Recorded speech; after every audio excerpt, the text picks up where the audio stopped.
Hello, everybody, and welcome back to another episode of At the Movies with William Fletcher. As per usual, I am your host, William Fletcher, and for this week's episode, I am joined for the first time in a while, Mr. Barney Metcalf.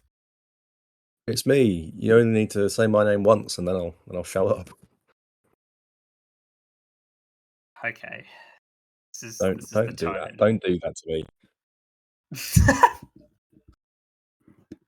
And Harry will not be joining us for this week. But if he did, I'd have someone to go against because he doesn't like Tim Burton. So it's a shame he can't be here because I think Sparks would fly because he's not a Tim Burton A lot of friction. fan. So this was, yeah, this was planned to be much bigger and to be over several weeks. It has now been reduced to just one. So we're not going to be able to talk about every film in as much detail as we would like, because we've got a lot of films to try and do in one episode. So if we don't talk about some as much, that's sorry, but Too to be bad. honest, some of these films we probably don't need to spend much time on anyway. So we're gonna, sort of do a whistle stop to through Tim Burton. That's what we're doing this week. We're looking at the work of Tim Burton. We're going to sort of focus on Beetlejuice more because this is being tied into the release of Beetlejuice, which is out like this week, basically. Mm. But we're going to sort of touch on his whole career, basically, as a whole. So for me, Tim Burton, for me, sort of because I'd seen all I'd really seen of his that he was like majorly involved in from when I was a kid was the Batman films he did and Nightmare Before Christmas. And I believe I'd also seen Charlie and the Chocolate Factory when I was a kid. Everything else he's made, I only sort of watched within the last 3-4 years ish. For me, I don't really know when I became aware of Tim Burton. I'm trying to think of the films that I saw. So I didn't see Nightmare Before Christmas when I was younger. That one Yeah, passed that's me not by. a film you have a childhood connection to in a way that a lot of people do. Like I certainly Yeah, have. although A I have childhood. grown to appreciate it in recent years. Mm, Yeah, I think I definitely saw Charlie and the Chocolate Factory when I was younger. yeah. But I think that's probably about it. And then I kind of Mm, discovered him in later life. So yeah. I've seen I I've think. seen I've seen the majority of his work, Mm, but yeah. there are still gaps. For Oh yeah, actually no, I context. think I think I first became aware of him, or at least one that I remember being like, oh, that's a Tim Burton film I remember from youth. Was Miss Peregrine's Home for Peculiar Children. Not seen it. Yeah, Not so seen that for one. context, I don't think it's made as much. there are 3 that I haven't seen. I haven't seen Alice in Wonderland, I haven't seen Miss Peregrine's Home for Peculiar Children, and I haven't seen Dumbo. So Oh yeah, no, I have seen Alice in Wonderland when I was much younger. Barely remember it I though. think I've seen clips from Alice in Wonderland, and I don't like the It look doesn't of look it. great, does it? No, it really we'll get to that later Yes. on. So yeah, Tim Burton. My sort of feelings on Tim Burton's career are my in my mind. This is sort of the analogy I will use. Is I look at his career in the way that I look at The Simpsons. I think that's a pretty good way of looking at it. Yeah, the early stuff, like up until I'm not going to say what up until because I don't want to give away my feelings yet. But there's a certain point where it's pretty much all great, where it's all it's all good at least to very very good. Then there's sort of the next section, which is like, okay, this is not as good, but I'm still on board with this. I still don't mind this. And then there's and then there's the third era, which is the one we're currently in, where it just goes off a fucking cliff. And it's just terrible, and it makes me sad. But it's like you should have hung this up a long time ago, and we could still think of you. And I was as a great film as great, and I still think Tim Burton. I still really like Tim Burton. I still am a big fan of his work. It's just unfortunate that I have to clarify and be like, okay, except this film and this film and this film. This But like quite a I've few films. got to make concessions, and the same with The Simpsons. Like The Simpsons, I love it. I just have to surgically remove season 13 onwards and just pretend that that doesn't exist. I just have to look at the first 12 seasons, and we're good. We can't go beyond Those that because it'll be if we sad do, if we we're in do. trouble. Yeah. Um. So yeah, I mean, to start with his career with Pee Wee's Big Adventure, which is a very I Yeah, really like Pee Wee's Big I forget Adventure. that was his first feature. Mm. 'Cause he did, am I correct in saying he did Frankenweenie as a short film? Yeah, he did the short film of Frankenweenie before this. He'd done some other work. He'd done some animation work on some Yeah, I think I've Disney seen him. stuff. He did Fox and the Hound and The Black Yeah, yeah, yeah. Cauldron, and he worked on Tron as well. Actually, it says here, and The Lord of the Oh, right. Ring, that 1970s Oh, version. That that, was sort yeah. of It's yeah, all a the stuff he strange did film. beforehand. Yeah, so he did. Yeah, Frankenweenie was the short he did. He also did Vincent, the which is like an animated short Oh, with Vincent yeah, I've heard of Price, that. Yep. um, which is very solid. I quite like it for what it is. Um, so yeah, I mean he was primarily a Disney animator, and then he sort of left. Sort of thought, sort of got rid of him, and there was some sort of controversy around him making Frankenweenie because he had used company resources and money, presumably, to make it, and they were Oh, like, "Can't show this to kids. What are we doing, mate? You can't. What have you done?" So that's sort of how he appropriate. left uh, uh, Disney. Even though he's gone back to Disney many more times since, Yes, many quite a many lot. more times since. But yeah, Pee Wee's Big Adventure is sort of first feature film. I really like it. I think it's a lot of fun. I mean, you've got Paul Rubens in it, as Pee Wee as the titular character. He's a Before he got controversial in, figure now, isn't yeah, he? he Did he do something wrong? I can't remember what. yeah he did a couple things. He got caught wanking in a porno theater, which I find a Oh, bit Pee weird because Wee. I'm kind What of else like, would he be doing what there? else are you gonna It would do? it would be weirder if I'm he not was gonna there just watching the film. just enjoying the film. Like, no, I'm here for the plot. Actually, let me Yeah, enjoy the as plot. we all are. Like it would be weird, and I'd be like, I mean, I don't think like what else. I'm like, is that not the point of those places? Was that not the point of them? Like, I Yeah, I figured don't know that's what else why you're they meant to do. existed. Yeah, and he also got in trouble because he owned. Okay, so this is gonna go into a.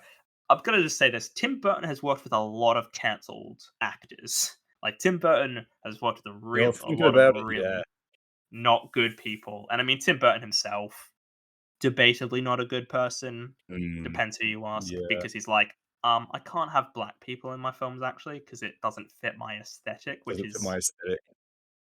which Yeah, is a bit okay, of a Tim. weird thing to say, to be honest. I feel Yeah, like it's better to not acknowledge that than to like say it because it's like, outright say oh, it, like, "Come on, you Tim, look real bad saying that. you know that's Yeah, not a good look, Tim. You know that." yeah, yeah. And so what happened was Paul Rubens' house. I'm just reading here was searched because Jeffrey Jones, a Tim Burton regular, had been done in for some, not good things involving, What, and they were like, "We need to search children. the other Tim Burton collaborators, they must be dirty." And they checked Paul Rubens' house and they found a bunch of like memorabilia, like photos and videos and everything that contained uh uh how do I Uh-oh, put this? I don't Things know. happen involving children that are not Yes. appropriate. So he got arrested, I think, for that. He then sort of got on to say that he purchased a bunch of stuff in bulk, and so he didn't like know specifically what was on these magazines or these videos or whatever. So he sort of was like, I just sort of bought a ton of stuff and I didn't look into it. Which, Right. I mean, that does. I mean, it's not great defense, to be No, completely honest. it's not a great defense, and to be fair, some of them he was like, yeah, what you view as like pornography, I view as art, which again is like, Oh, okay. no. Uh, and they apparently were not performing anything sexual, but it's like that is a bit weird though, Paul. It's a bit. Very strange. This is a very morbid start to the episode. This is very morbid, and he's also died, which is also very unfortunate that he's Oh, died. That because died of cancer. Because that oh, no. just it's not good. Big C. He was 70, so he's not like he was like young, but still 70 is like Still, you don't wanna die of cancer. no, it doesn't sound particularly pleasant. So this is very depressing, isn't it? But Pee Wee's Big So Adventure let's is a talk let's film. talk about light-hearted comedy film, Pee-wee's Big Yeah, Adventure. it's really fun. I really like Pee Wee's Big Adventure. I think there's some really good moments to it. I think Paul Rubens as Pee Wee is a lot of fun. I think he gives a really fun performance I think he in that. makes the film. ro- I think he does too. And I mean, it was a character he had been working on for a while. Like it wasn't Yeah, just an idea Tim Burton had. It was like a character it he'd was been doing. a Paul Rubens thing. Yeah, he would.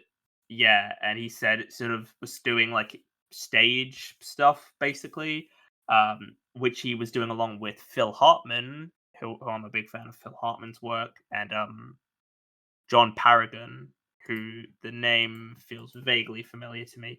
I'm sure if I looked at, I'm just looking at John Paragon now. It's very possible I know who he is because Phil Hartman did Simpsons. He was one of the voices on Simpsons. Right, okay, I was gonna say, I Yeah, know the name Phil Hartman. What did he do? yeah. But He Simpsons, was that's it. he was the guy who was going to voice Zap in Futurama before he was killed.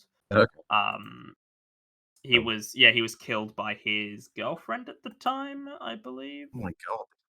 We're talking about one of the Yeah, he was. lightest Burton films, and it's got Yeah, all and oh so my god. that's and yeah, he was killed by his girlfriend, which is awfully tragic. And so Billy West, who voices Zap, did a Phil Hartman impression for Zap. Oh, So that's why Zap is the way he is because it's like channeling Phil Hartman. I Um, see. so yeah, I mean, yeah. So that was sort of the start of Pee Wee Herman as a character. He was a stage character, and then he sort of was brought to. Uh, they made a film about Pee Wee. So they had sort of a stage show that they did for a few years, and then they did the film There's a Pee Wee's Big TV show, Adventure, and then yeah, and then they did the TV. The TV show was like what followed after that. right, I wasn't sure if it was before or after. Yeah, so the TV show, so Pee Wee's Big Adventure was 1985. The show was 1986. So it was very quick from the film coming out to the Yeah. show being made. And then yes, Say they that we're sort of focusing did. on Beetlejuice in this episode. We're talking a lot about Pee-wee. Yeah, I mean, I think it's a lot of fun. I think it's quite funny. I love the probably one of my favorite scenes in the film is just the opening breakfast machine scene because it's just like it's got Danny Elfman music just fucking blaring away, And it's and I mean we'll GTT talk Bang more Bang about stuff. yeah, it's ridiculous, and he's got like a ridiculous large knife and fork, like puts a little bit of butter, takes like one bite, and then like giggles to Yeah, no, himself, and then fucking runs that's around good. again. That is really good, and I think Yeah, no, there it's there a are a lot of character that nice ones there. yeah, and it's a character that in theory Could be might not so annoying. work. Yeah, it's like how people can find. I can see how someone would find Beavis and Butthead irritating, which I think you do to a degree. You're not a big Beavis Yeah, and Butthead fan. whatever, I mean Yeah, but I'm like, I find I Beavis mean, and Butthead really I funny.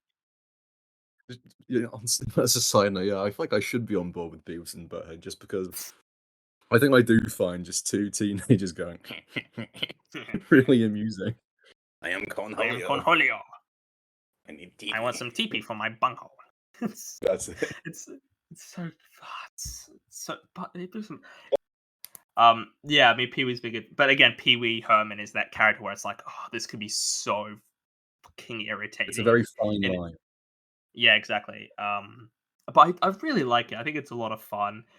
Also, one thing I love about Tim Burton's films for the most part, they're 90 minutes long, which is Oh, that's like it's so great when films are just like can be 90 minutes long. It's like, yes, this is what we want. Like, I don't need 3 hours. Like, can we not do this? Like, I just we talk about when this I all the sat down time, to but watch Beetlejuice the other day, and I was like, "Oh, 90 minutes, you know, easy streets." yeah, yeah, but yeah, Pee Wee's Big Adventure. I Anyway, really like it. I give it a really strong 8 out of 10. I really I like it. I I've think it's a lot of fun. I've got a solid 7 out of 10. You know, it's breezy fun, easy Yeah. to digest. Yeah, I like it.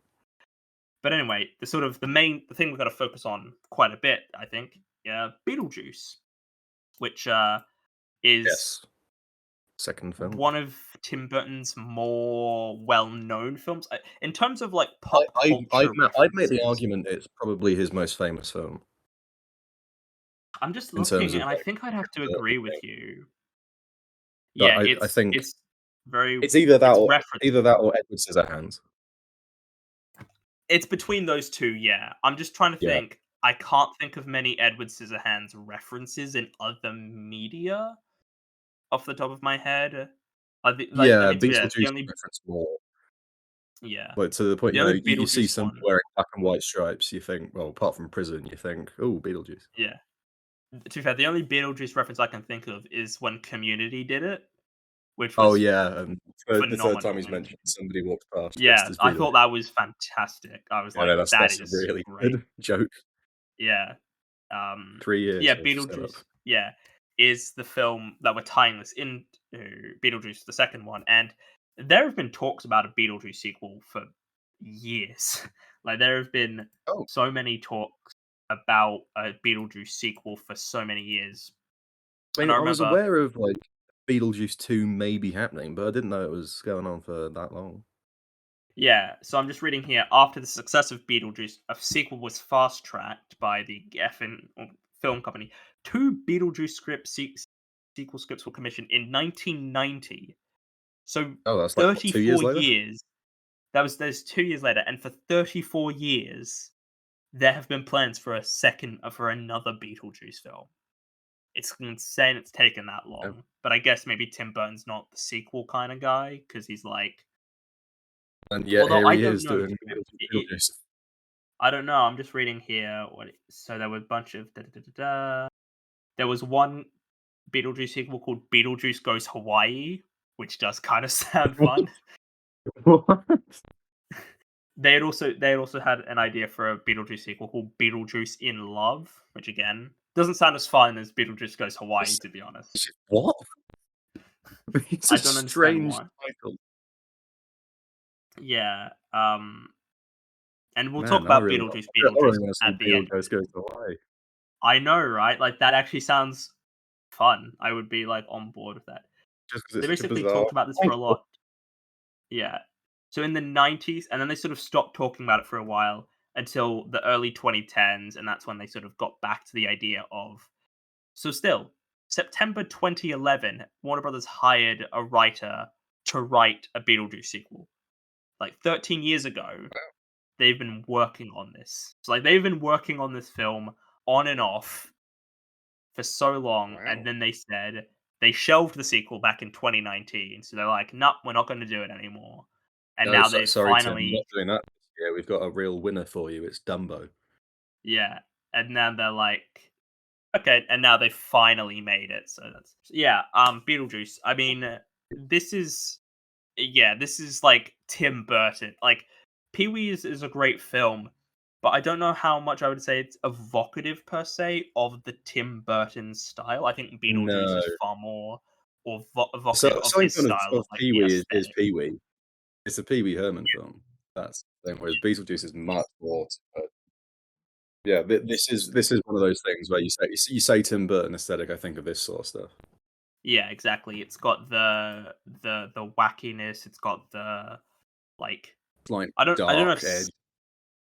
yeah, the edge, I guess. I don't know. I was like, do I want to say scary? Because I don't think it's like scary, but it's certainly like yeah, Yeah, it you're right. I don't know what the word for it is, but it's yeah, that kind of um yeah, creepy nightmare thing with a kind of whimsical touch to them. Yeah, and I mean to talk about to the cast, Michael Keaton as Beetlejuice. I mean, I really like Michael Keaton just sort of in general. I think Michael Keaton's a very good Yeah, actor. I've got a lot of time for it. He's a very I think he works really well in this role, and it is weird that he got Batman off the back of this because Oh, it's right, like you these are this very guy is gonna different play characters. Batman. Because it's like, and I think he works as Batman. Like I like Michael Keaton's I don't Batman. mind him. To be honest, He's as alright. much as I can, because I will say this: Batman in films, they really struggle to make Bat. Well, I'll go into this more later, but they do struggle to make Batman interesting in a lot of films. Yeah. Even though they get very good actors to play Batman. I don't um, think I've ever been that interested in Batman. yeah, but yeah, Michael Keaton, he's really, really good. Probably the best part of the film, to be honest. He's just a lot of Yeah, he brings a fun. lot of energy to it. He's clearly just having a good time on set. Like it feels like he's just riffing a lot of stuff as well. Like he's just sort It of feels very natural. yeah. He's not. It does. It's not like he's reading a script. He's just saying he's just speaking as if he were the character. He's not reading a script. He's just And he does it become the well. character. Michael Keaton just works really well. But to beyond Michael Keaton, we've got Alec Baldwin, another very controversial, very controversial Bit more sympathetic actor. though. More sympathetic, yes. Although I will say he did like say some pretty terrible things to his daughter, which is not Oh, great. Alec. Who was, I believe, at the time like 12. Oh Like, my god, Jesus Christ. yeah, it was yeah. There's like like a recorded phone call where he's just yeah. He said some not very Wow. good things.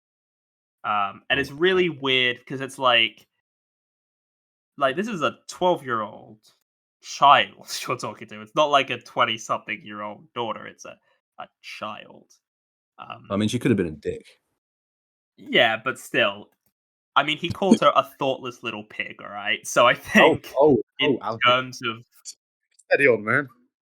yeah, I mean, to be honest, I feel like everyone kind of knows Alec Baldwin's a bit of a dick. Like, I feel like that's just a thing Yeah, no, that he is he does known. seem like a bit of a dick. Yeah. I mean, I think he's fine in this. To be honest, I will say I don't think he's like that. Like, he's not bad in it, but like, I think him and Gina Davis, they're both perfectly, they're playing the roles, yeah. about as well as you can. But also, it is like they aren't given. They're not like big characters to play. Like Beetlejuice is a character, like a big character to play. Mm. And I think Winona Ryder in this film as well also gets a lot of material to work with as well. I feel like Yeah. she's given more to do, whereas Alec Baldwin and Gina Davis's characters just sort of feel like they're there and They're that's the it. Like normal they element of don't. the film. Yeah, Everything else is but so kind of wacky and zany, and they're the normal yeah, ones. And they're fucking and they ghosts. don't. Yeah, fucking Ghost. Yeah, exactly. This is a ghost film, which is interesting. How you there's not as many ghost films as I feel. There's not as many good films about ghosts. You know what I mean? Like the genre of ghost stories But yeah, where your isn't. protagonist is a ghost. Yeah, like what films are there with ghosts that are good? The Frighteners, I think, is Ghost. great. Ghost is fantastic. I love Ghost. I love Ghost. Beetlejuice. The Shining I has mean, ghosts, but I would argue that's not that great. yeah, it's not this, and I It's quite also like The not. Shining, but it's also not the same sort of ghost film. I don't have an issue when filmmakers use the same actors and everything because it's like, well, if you cast them in good roles, I don't know why I should care. Like, I feel like Tim Burton gets that complaint a lot. Like, a lot of people are like, oh, he's just casting the same actors in the same. But it's like a lot of the Just time when he casts these actors, he casts them well. In Yeah, like Johnny Depp, for the example, I think he's used, for the most part, he's used very well across his Tim Burton appearances. Yeah, Helena Bonham Carter. We'll get more into her later on, but she, I think, is cast very well in pretty much everything I've seen Burton make. All his regulars, they usually cast pretty well. It's just like the Tim Burton, he's always the one who gets the He cops brunt a lot of of the flack for it. complaints. And it's like, I mean, Scorsese does it with De Niro, and then he stopped doing it with De Niro, and then he did it with DiCaprio. Yeah, yeah, yeah. Quentin Tarantino just uses Yeah, Sam he's got Jackson and all of his everything. records. Yeah, it's like I don't know why Tim Burton gets Why is he so much decent more about it? hate for it because it's like I don't Maybe have a because he's problem made with he's made more shit films. it. That is true. He has made more shit films, and also I think his films appeal to wider. Like I feel like more people will see a Tim Burton film than they will see a Tarantino or a Scorsese. Like because Yeah. his films are sort The of chances are you'll have seen a Tim Burton film when you were younger. that's it. A lot of his films are I don't want to say kids films, but a lot of them can be seen by kids. Like they appeal to Like family entertainment. general audiences in a way that Tarantino or Scorsese don't. No, I think that is why. I think Burton in general, and it's the same with Danny Elfman. He just keeps using Danny Elfman like to do the score. But again, it's the same thing. Oh Like, no! He keeps using a quality composer. Oh yeah, he no! keeps using one of the best composers Grr. working, who consistently puts out great Quality music, or tunes. consistently put out rather. Yeah. As is the case with Burton latter days. Mm. But it's the same thing if it's like, oh, oh no, like it is just like, and it makes sense though. It's like when you work in a collaborative industry like filmmaking, it's Mm. like, why would you not just get the same people back? It's like you like working with those people. I mean, Tim Burton has dated Yeah, at if you can least work well with them, three. work with them, yeah, might as well. Yeah, Tim Burton has dated at least three actresses he's worked with. Like, why would he not? Four actually. I think it's four now. I think it's up to four now, which is insane. Like, he's like Who's the new four one? of his Monica Bellucci, I think. Oh, yeah, yeah, yeah. I think she's in Beetlejuice, I believe. Oh, okay. Which is Mm. weird because people are like, "Why is she with him?" And I'm like, "Look, he like, I look. He's dated Eva Green and Helena Bonham Carter. All right. He clearly there's something about him that like women like, and I'm not so like it's not surprising to me. It's like people are like, oh, she could do so much better. I'm like, okay. Or here's an So could your idea: we just let people be happy. Like, I what a don't, novel idea. it's like, yeah, but That's it is that thing of like, who you're cares? insane. Like, How are they gonna pull that off? yeah. But yeah, it's just like Tim Burton. I think he gets a lot of unfair. Like, look, there are plenty of reasonable reasons to to criticize Tim Burton. Like, believe me, I am not going to be kind to him as this episode goes on. They're gonna But attack him personally. like, there are reasons to dislike him and his work. But just reusing the same actors is not valid because it's like he casts them well, and when you do something like this, I get why you would want to work with the same actors because it's like it's easy, you get along with them. Like I've done film production stuff, and there are some people I didn't enjoy working with, and I wouldn't want to work with them again. But it's like if I meet people I enjoy working with, I would want to work with them again because it just it creates an environment of like this is like it's like you look forward to it. Like I'm sure that if he's like, oh, I'm Yeah. gonna be seeing Johnny or Helena or whoever, he's like, I can't. I'm looking forward to going to work today because I'm gonna see my mates. Like it's that thing. With Tim Burton, I think and in general, I think Tim Burton is very good. Like on the whole, I think he's very good. He has a great style. I'd say I'm broadly pro Burton. Yeah, like I would say I like him more than I dislike him. Like in terms of his films, there are some films I really don't like, but like at this point, and I haven't seen all of his films, so that may change. But the scales are more towards liking than disliking right now. So, Hmm. Well, while um, we're talking a bit more broadly about him, should we talk about some more of his films apart from Beetlejuice for a bit? yeah. So, do you want to put a rating on Beetlejuice, or do you want to come back to that I later? reckon Circle back. we'll circle back to Beetlejuice. I think we'll come back to that every now and again Yeah, throughout the episode. yeah. Then we'll give a rating at the end. So yeah. So Batman. Let's just talk about the two Batman films now because Why not? Yeah, yeah. Might as well. Yeah, I mean, we talked about Batman before. I think, to be honest, I'll say this: no Batman film for me is ever going to top The Dark Knight. I don't think. I think The Dark Knight is. I mean, I did a Nolan episode, a trilogy last year, but I was very complimentary of The Dark Knight. Uh, and to be fair, that's not because of Batman. Like Batman's kind of like not amazing. Look, in general, Batman. I don't know why Batman is such a difficult hero, like character to make interesting. Because I'm like, he's basically Iron Man, and I like Iron Man, and Iron Man's a really great character in the MCU.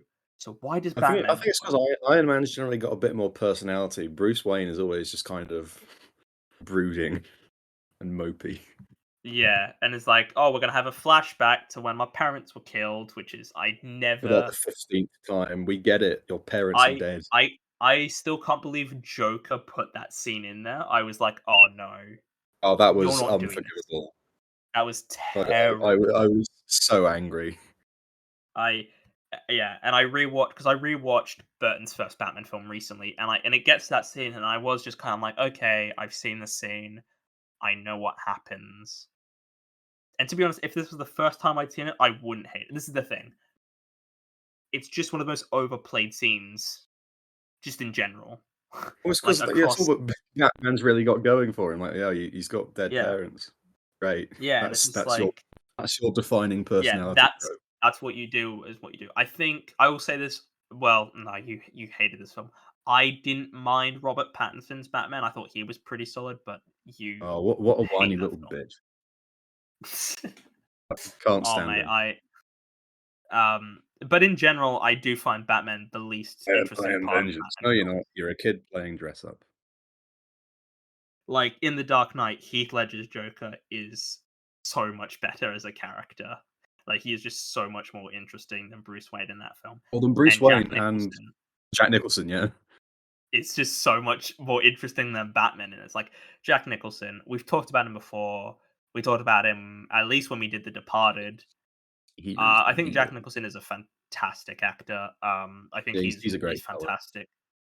He's phenomenal. I've never seen him even in lesser films. He still gives a good performance. If Like he's he's like the not like, bucket list, he's still pretty good in that.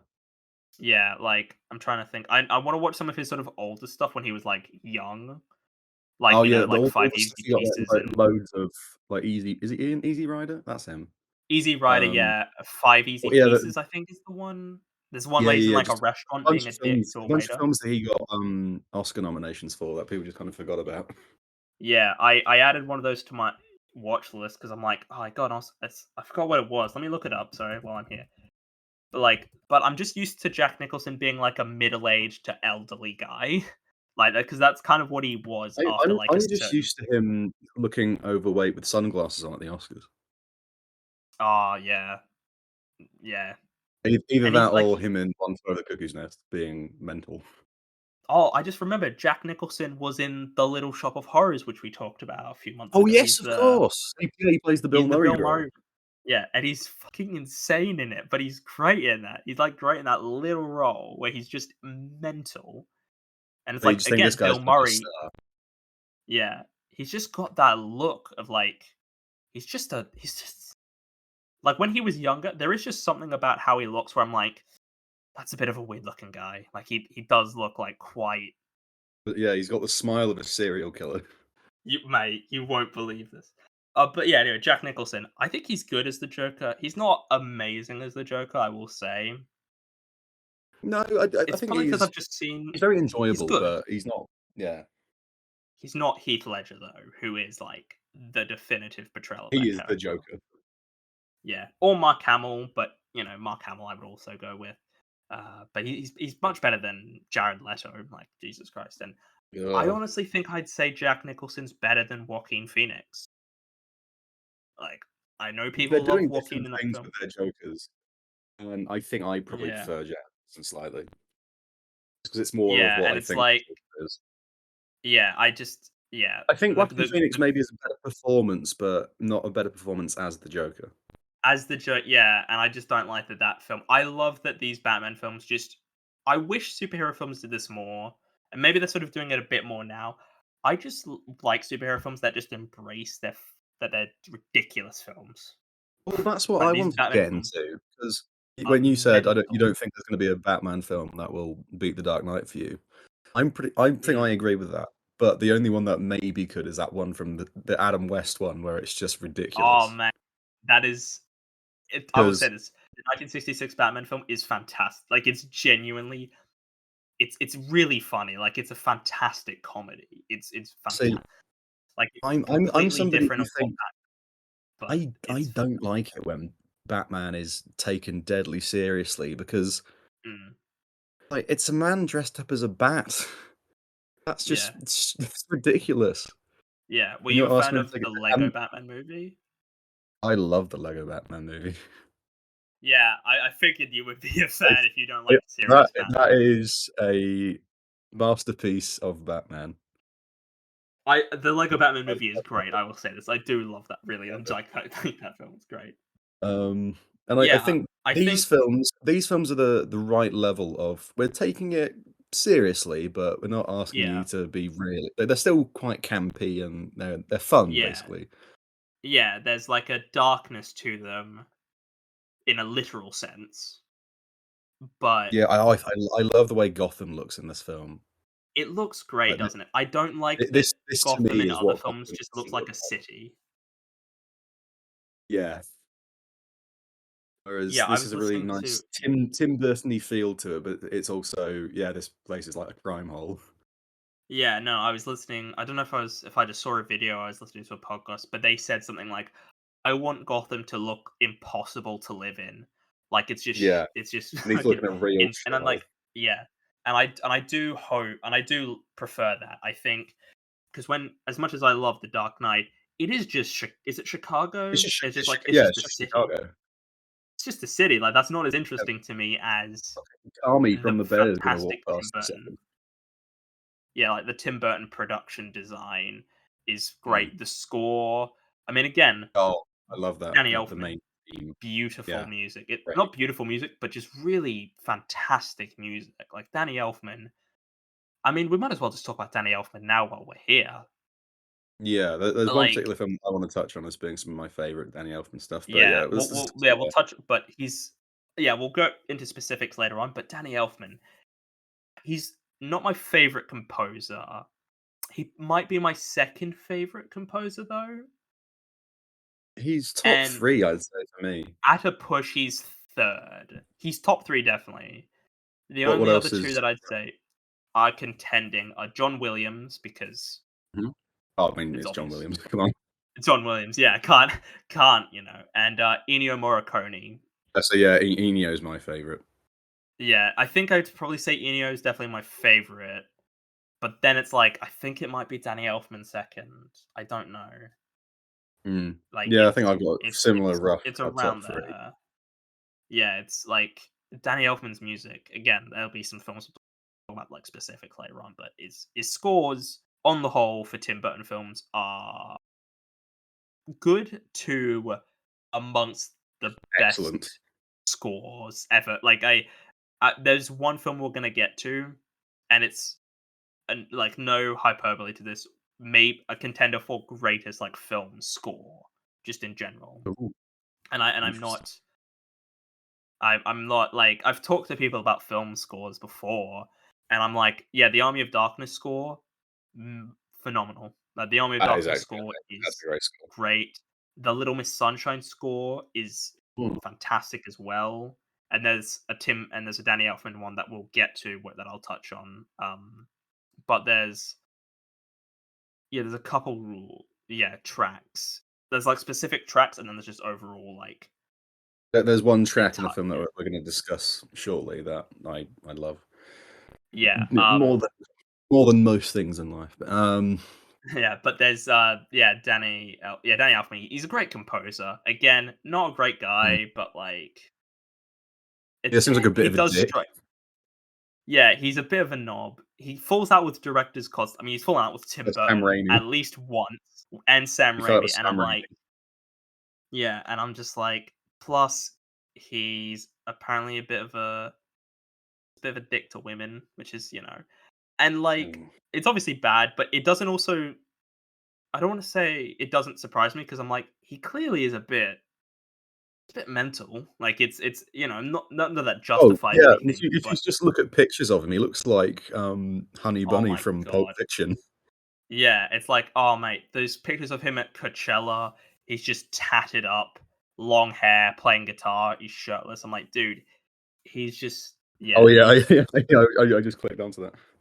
yeah, yeah, but Batman films. Which Batman of the two Batman films do you prefer? Because I think I prefer the first one. I'm not sure. I think Mm, I might prefer the first one. mm. Hang on, I've got it I think written. But I've got them both at the same rating, so I'm just gonna okay. quickly have a look at a letterbox review that I wrote on the second one, Mm. see I which one think I the said I second preferred. one I watched more for some reason, but I I prefer. only saw them for the first time about last year. I mean, you're not a. I mean, if you're not a Batman fan, like an admitted Batman skeptic, Yeah. then I'm a it's not. Batman cynic. Yeah, it doesn't uh surprise me that you hadn't seen them until recently. I mean, you're not a big superhero. Like you No, like not really. I'm a superhero guy. Like I love the genre, and I watch a lot. Not a lot, but I watch a decent amount. I love lots of superhero stuff. But you're sort of like more skeptical about them. 'Cause I Generally, yeah. feel like When they're that. good, I think they are very good, but on the whole, yeah, Yeah, a bit more but on the whole, yeah, no, and I get that. Yeah, no, it's like yeah, I feel like there's a very vocal group of people who think Batman Returns is better. And I yeah. don't think I agree. It's I'm not Batman sure I Returns do is a either. bit weird. Apparently in this letterbox review, I don't say which I prefer, but I think I prefer the first Yeah, one. yeah, it's a bit weird. Danny DeVito, I love Danny DeVito, but I What the don't. fuck is the His Penguin in this film? What is this Danny yeah, Danny DeVito, Tim Burton yeah, monstrosity? like it's so weird because it's Like, like he was okay, raised by penguins in the zoo or whatever, but why the fuck does he look like that? yeah, and it's He looks like like it and looks like if humans evolved from penguins. yeah, and Catwoman Also, becomes oh, Catwoman because she's bitten by radioactive cats, yeah, she's which pushed is a out of a bit window by Christopher Walken, as and then Max Shrek, which is just Shrek. Yeah. oh my god, that is He it's wanted her just out of his swamp. God, it's such a weird film. And Batman Returns, I will say, feels like Tim Burton being given the most freedom, and that's not good. It feels I will much say more like a Tim Tim Burton, Burton film, yeah. yeah. But And in some also, cases, Tim Burton this needs is a a bit of a moment. leash on him. Yes. There's a moment in Batman Returns that is meant to be. I think you'll know the one I'm referring to. That's meant to be like an emotionally resonant moment, but I find it really funny. Hmm. Um, for those who haven't seen it, spoiler alert: when Penguin dies at the end of the film, and then the penguins in the zoo like pick him up like they're pallbearers and walk him into the water. Yeah, they don't even pick him up though, from my memory. They just Yeah, sort they of kind walk of stand next alongside to him, him. They start walking, and he just moves with them. and he's It's like really- spewing up lots of blood, like he's just like this is blood. Like he gets pushed through like a window, I think it is, and there's yeah, just tons of, and it's black for and then the some reason. penguins walk him into the water. But also, It's so funny. another thing that I Oh just my find god. really in these films, every time Batman in costume has to turn around, just Oh because my god. famously He he can't can't move turn his his head. neck, and he has to Oh turn his my whole god. body. It's so silly because it's like in when you just look at him, he looks good. Like he looks cool, right? Like if he, he's like partially in shadow or anything. The moment he moves, though, it's like, oh mate, that doesn't. Yeah, he's not got a You lot of should. mobility. Yeah, there's a bit in the first Batman film where he's running down some stairs with Vicky Vale, and just the And it way he's running, he's doing it so gingerly. He's got like his looks like hands up, yeah, like, oh, he could be fall careful. at any second. Yeah, and I'm like, and he just does like a little hop off the stairs. I'm like, oh mate, this doesn't. You wouldn't get away with this now. You just couldn't do this with Batman. You'd Well, at have to least he have like. doesn't have nipples. I will say he doesn't have nipples, and that's good. That's But they're fine. not. Yeah, I like them, but I will say the people who vehemently like love them and like these are the best Batman films. Grow up, all right. Yeah, oh, yeah, These no, I don't agree blinded by with that. nostalgia. There was Yeah, a thing apparently that was going around on places where apparently James Gunn was very dismissive of the Burton Batman films, and people were like, "Oh my god, how could he hate them?" I'm like, "No, he's making some valid points though. Like James Gunn's kind of right about this. Like they aren't. If you want a I mean, faithful Batman story, these aren't which I faithful. don't. I mean, I don't care, but like if you want a faithful story, like a faithful adaptation of Batman. I mean, also Batman fucking kills. All right, like Because a lot of people. and look, I context matters. Like I know some people like Batman should never kill, and I'm like, well, in Well, the maybe right, people wouldn't keep breaking out of Arkham Asylum if he did. yeah, and I mean, yeah, but also I think that I think a lot of people who like these films are there is a nostalgia attached. I think to people who love these I think films. so. Um, And like I say, I I mean, I saw them saw for the these as a first time child. last year, and I quite enjoy them. I enjoy them a fair lot. But Mm, yeah, no, I don't. Yeah, they are not the best Batman films. yeah, oh, definitely not. I give both The of the them 7 out Schumacher of Batman films, however, are masterpieces.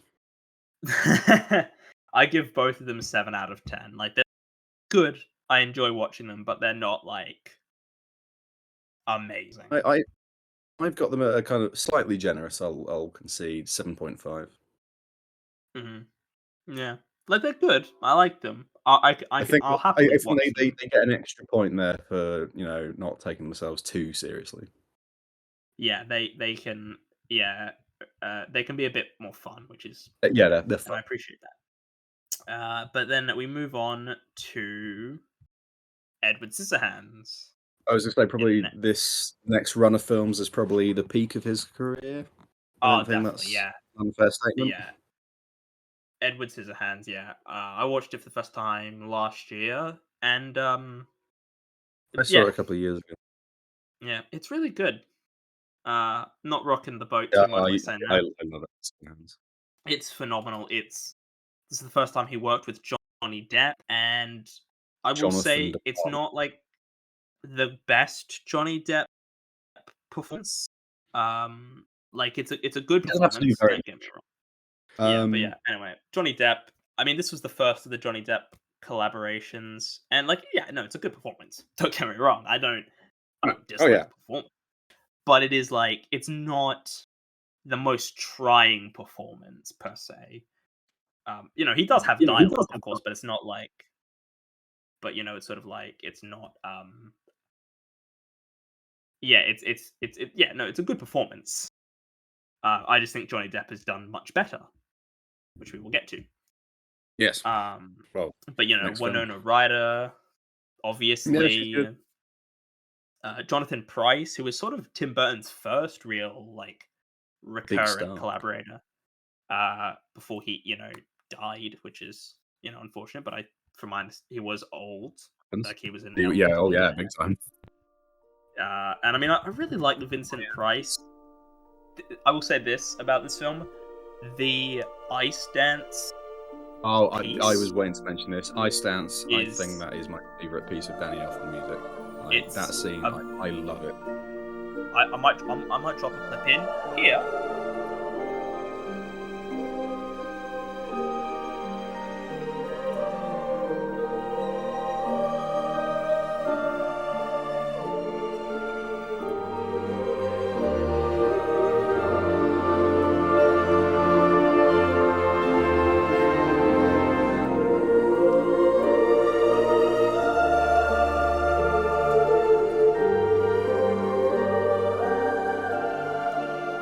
All right, there's the pause Oh for the man, edit. Okay, wasn't that a great bit?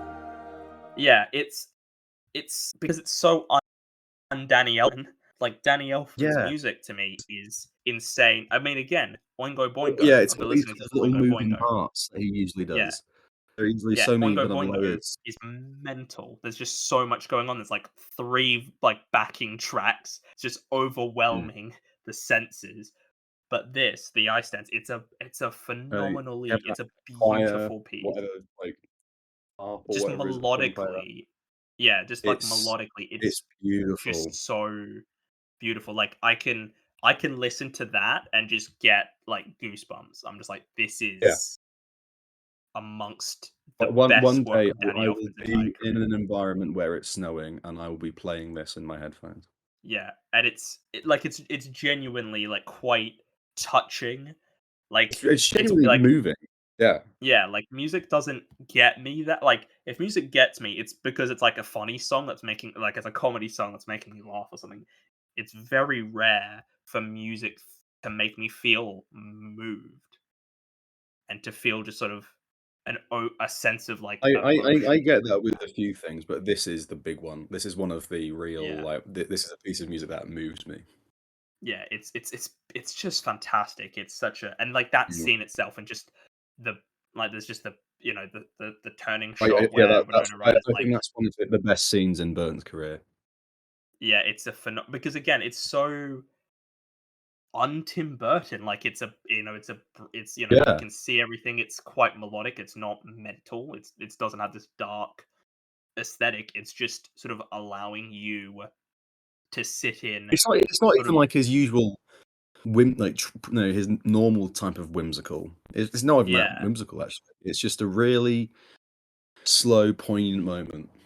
Yeah, it's just it's genuinely quite yeah, it's a touching scene, and it just and there's just no dialogue. It's just that piece of music and just letting you sit And in he's it, and doing it's like his ice sculpture. It is, yeah, yeah, and I will, phenomenal. and again, this is the kind of thing where I'm like, see, Tim Burton is a talented filmmaker because Yeah, sometimes it's a you just very get well that crafted. scene, you get that kind of scene where it's like this is phenomenal, like it genuinely one of the best scenes in any of his films, and honestly, Yeah, just one of my favorite scenes in film. Like it yeah. really just there's I something about absolutely it. love it. Yeah, it's fantastic. It's a great, It's the whole film's I great. Don't mean, get I'm me not such a wrong. twat saying this, but like, it's magical. Yeah, exactly. And you like I it's very rare to feel one like because I'm at a point now where it's like it's very rare for films to create a sense of wonder in me. Yeah. In the sense of I don't know. I'm at a point of I don't know if cynicism is the word I want to use, but it's like there is there's just a part of me that just watching that scene is like this is magic. Like I So don't I even wish know I felt this I more often. yeah, and I can't even explain why it's just such a it's a combination of the score, just the way it's framed, just how it Yeah, just yeah, works. it is just a It's a yeah, singularly phenomenal perfect, beautiful moment. yeah, it's fantastic. And like yeah, the whole film, I really love the whole film, but like that scene is just like this is what film can do. This is Mm. what filmmaking is capable of. Just creating, it's very rare to find those like scenes and to find those kinds of movies and scenes in movies where it's just like this is just you can't it's like it's hard to explain really to put I genuinely I cannot It's the sort of thing fully where, put like, the into moment words. I start watching it, I forget that I'm watching a film and I'm just there. Yeah, and it's like it's hard to It's got put some sort of remote control for my brain, and it just goes yeah. boom. You're just Yeah. you're in it. Yeah, and I know we've been going on it for a bit, but it's just like I can't. It's just like something about it I can't quite put into words. Yeah. Like there's just something about it that just works, and it's That's like the magic of it. You can't describe it. this is yeah, And and that's when it's a Tim Burton's genuine really fucking good. like yeah, because Tim Burton. There's just something about Tim Burton where he just every now and again he just gets like he makes great films, but every now and again there is just sort of something where it's like this just worked. Yeah, it's a fantastic film. I It's love like Edward's a Hands. genuinely beautiful like it's really quite touching as a film. Like it's really quite Yeah. emotional. And again, that's not a thing I associate with Tim Burton. No, You know, as much as me I neither. love his work, I never associate him with You're emotion you're in that you're way. rarely asked to, be emotionally invested Yeah. in It that feels way. like, yeah, his films are sort of more I about, "Look think at these." off the top of my head, there's one other film that I can think of that kind of asked that of you, but we'll get to that. Mm, okay, yeah. But it's just like, because yeah, in general, Tim Burton is sort of a bit, wackiness, and craziness. That's sort of a lot of what his films are, and that's great, and I'm all on board with that. But it's nice when he can do this kind of thing, which is so un-Tim Burton feeling, and is just this Mm, genuinely, yeah. There's just something about it. It's like it's very rare. Like filmmakers, there is something about a lot of filmmakers where it's like they just every now and again you just watch a film or you watch a scene in one of their films and you're like, they just get it. They just yeah. get how filmmaking works. And Yep. you can't even describe it. And I think The Ice Dance in Edward Scissorhands is like the Tim Burton equivalent of like, That's Tim Burton's thing, yeah, that is you his one for can't that. you can't explain why it's great, and that's why it's so good. It's just Yeah, you can't put into words how great. It's a phenomenal I love this film. I give it a 9 out of 10. It's fantastic. We could do a I whole also episode give it a 9 out on of Edward 10. Scissorhands, but it's brilliant. I love it. Yeah.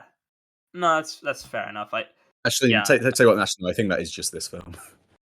yeah. 'Cause, and I guess moving on to the next one, Ed Mm. Wood, Yeah, I'd well, I say wanna he quickly is touch he's on definitely Nightmare Before wow. Christmas because Yes, I it wanna would be touch on remiss that. of us not to. I mean, I did an entire episode on The Nightmare Before Christmas, like, 2 years ago, so I've made my thoughts clear on it, but if you haven't heard it, I love it. Like, it's phenomenal. Genuinely, like, it's great. It's a great film. Barney, you dis I've gotten into disagreements with you and well, more Harry than you, but we have disagreed in the past as to the quality of this Yeah, in film. the past we have. Because I think this is a absolute masterpiece of a film, and you don't. Well, I'll say this, I in recent years, I've had a change of heart. Yes, you have seen the light. I have. When I first saw this film, I never saw it as a kid. I first saw it when I was about, I wanna say 15, 16, maybe, and I was like, "Yeah, it's Mm, good. It's good." I mm, don't love it, but a couple of years ago, I believe Christmas of 2022, I was in the mm, UK. I was like, mhm. right. I think it might have been Christmas Eve. I was like, right, let's watch a Christmas film. Tell you what, I'll give The Nightmare Before Christmas another go. It's not too long, and I do like it. And then I watched it that time, and yeah, I do love it now. Yeah, I'm just looking Letterboxd. It says you rewatch it December 25th, 2022. Oh, I watched it on Christmas, right? Yeah, and yeah, you said from a filmmaking perspective, 10 out of 10. From a musical's perspective, 10 out of 10. From a narrative standpoint, 8 out of 10. Yeah, no, What is I do your think it's a bit. simple? Yeah, yeah. I'm not. Yeah, I do really like the story, but yeah, I'd say it's I mean, maybe the weak I'm not point. going to disagree with you. I'm not going to disagree with you. I think that is a fair point. It's not the most unique story, and I think that's fair and Yeah, reasonable. I'm taking music and filmmaking craft over the plot, but I do still really like the plot. Yeah, like it's a solid plot, but I think this is a film that's just it's a vehicle for It's a phenomenal showcase of music, wonderful stop motion phenomenal animation. animation. I mean, I've already waxed lyrical about how great this film is in episode on itself, but it's phenomenal. I love it every time I've seen it. It's probably one of the films I've seen the most. Like it's just a childhood favorite. My sisters love it, which is probably why I watched it so much because they loved it. It's that animation is phenomenal. The songs, like it's one of the best soundtracks for just a film. Like the songs, there's no misses. All the songs I just see. I'm not a hit. big Halloween person. That's just the way I've been raised. But when I hear this is Halloween, I'm there. Love Jack's Lament, like sort of very early on. That's Yeah. like Hey, for isn't it Danny Elfman doing the singing as well? yes, it is Danny Elfman who is doing the singing voice, and like Danny Elfman, he's got a good singing voice, right? He can Oh, no, indeed. Yeah, Oingo Boingo, like we say. yeah, it's a phenomenal film. I love it. Again, Harry, if Harry was here, he'd just be shitting all over it. But he would be wrong. Even when I Wrong. didn't like the film as much as I do now, I'd still be, pretty much positive. Yeah. Oh, and also I Before just want we to touch on Ken yeah, Page as okay. Boogie Boogie? Oogie Boogie is Yeah, no, he's fantastic. great. Again, his song again, fantastic, great Mm. song. It's like the movie's just really good. Like if you haven't seen it, what are you doing? Like what are you actually doing? Like it's fantastic. I mean, you might not love it because like I will say I don't like I did I when I first watched it. I do wonder to what degree there is childhood nostalgia, but I think even beyond that, it's a phenomenal piece of filmmaking. It's a phenomenally Yeah, well. the First of craft all, is the excellent. animation alone is just phenomenal. The voice acting, the songs, the music, it's just great. It's just really good. I give it a 10. Before I give my rating, I wanna Mm. quickly mention how this has clearly got Tim Burton's fingerprints all over it, but he's Oh not the my god. credited director. He is not the credited director, but I'm like, I can believe Come on. if they allowed it, he would be credited. Like if DGA rules didn't apply, he would Yeah. be credited as the director for it. Like I And can I think he totally deserves to believe that. be the credited director here. Just because if you look at, James and the Giant Peach, which was Henry what was his name? Henry Selick, is that his name? Henry Selick, yeah. Yeah, I don't mind James and the Giant Peach, but it's not as good as this. And I feel like you're gonna bump it the rating down because I will say the other person I recorded the night before Christmas with, they also gave it a 10. So if Okay, you well, you don't need to shit your you're gonna pants too much. I give it a very strong 9 out of 10. Th- that is acceptable. That is gonna make it drop, so it's now no longer one of the highest rated films on the for the podcast. So you're gonna, I mean, still two 10 out of 10s and a 9 for Night Before Christmas. That's reasonable. Harry would have definitely 9.7 out of tanked 10, this that's more than respectable. that. That's so 9.7 Exactly. out of 10. It's a It's a good thing really I'm here. respectable score. Yeah. Anyway, Ed Wood, probably my favorite Tim Burton film that he's credited as the director for. I started rewatching it. I In didn't get that time case, to I was gonna finish say it. I was hoping I'd be the one to come out and say I think this is his best film, but, since you're giving the caveat of the best one that he's credited as, I still think it's his best film. I love Ed Wood. Yeah, it's phenomenal. I started watching it and I didn't get time to finish rewatching it, but I could see my rating for it going up. It's I'm But definitely in that sort of it's place. I haven't seen it in yeah, about 5 years, yeah. I haven't but seen it for a I while. remember when I first watched it, I was just, into it. Yeah, it's again. It feels a bit un Tim Burton-y in some ways. It feels very Tim Burton in other ways. It's got his Like trope of the protagonist is a sort of outsider. yeah, and I think this is the best work of Johnny Depp's career. Yeah, I'll say. I think He it's is fantastic far and in this away his film. it's a great performance because it's not because look, Johnny Depp was a very good I say was like he's still alive, but it's like he hasn't acted in much He's in the not done an past. amazing performance, Yeah. anything I on will this honestly level in a while. say there hasn't been a great Johnny Depp performance in nearly 20 years, if not more. I don't know what I'd call the last great Johnny Depp performance.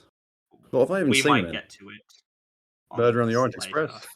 Oh, yeah, I think I'm thinking of the one you're thinking of. I think that was a great performance, Um but we'll get there.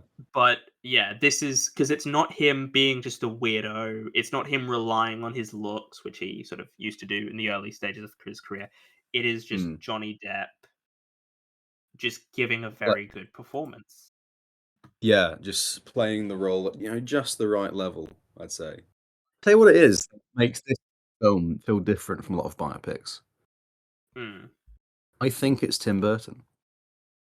I think he puts enough of Mm, his own quirkiness in that it doesn't fully register that you're watching a film yeah. based on real people. Because you watch the film, it's got the likes of, Ed Wood and is it Bela Lugosi?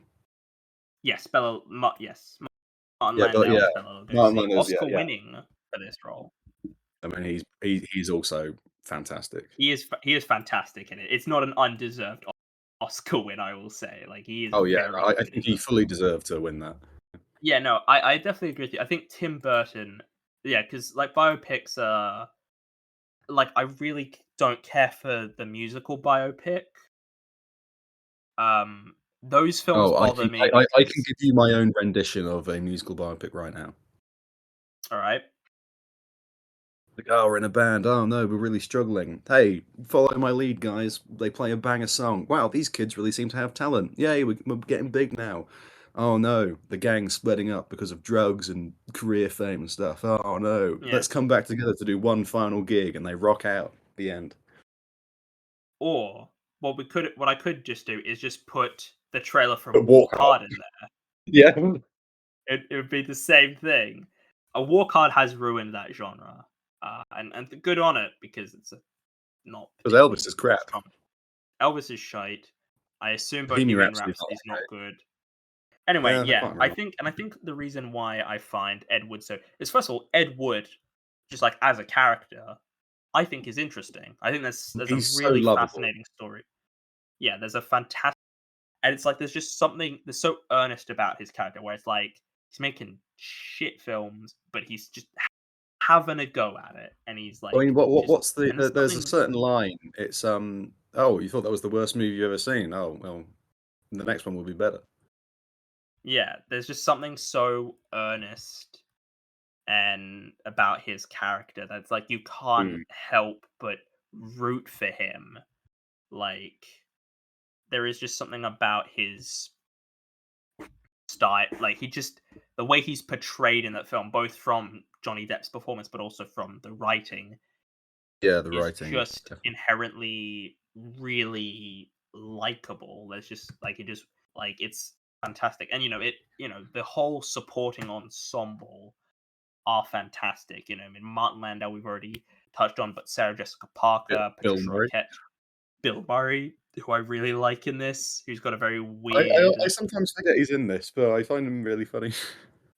very weird Yeah, it's a weird performance, isn't character. it? A weird character. Uh, Also, you've got Jeffrey Jones, who again, good. Oh yeah. This also was the first film he worked on with Lisa Marie, who would go on to be one of his many muses he would have in his films over his career.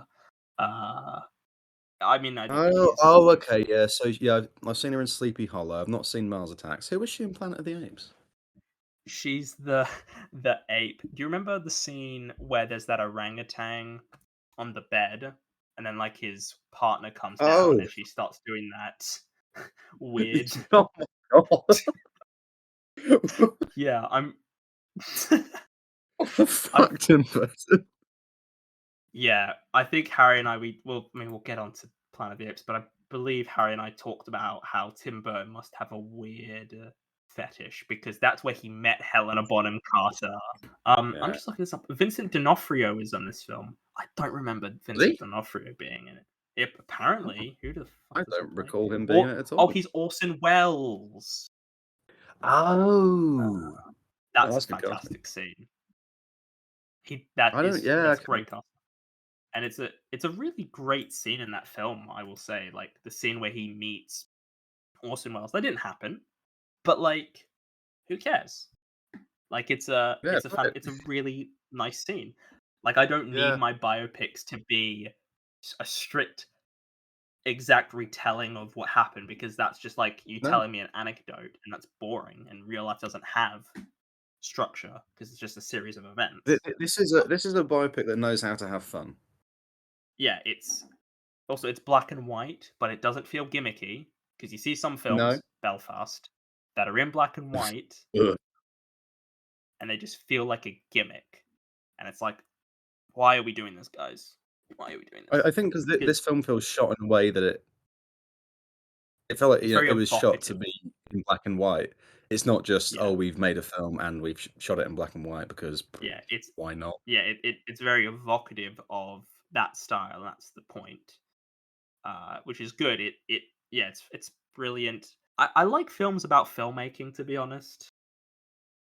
I really like it Like, as a subgenre. I need to what's that Steve Buscemi one? Living in Oblivion? Living in Oblivion's fantastic. That's a I need to really good watch film, that. actually. And I mean, I like films about filmmaking. I do love watching like documentaries, like Hearts of Darkness, where you just see Francis Ford Coppola losing his goddamn mind and like Oh, literally like, about to yeah, die. literally on going fucking mental. But yeah, I think there's something about films about filmmaking that I think are so interesting because I I mean like, I love films. the Disaster Artist, that's a good one.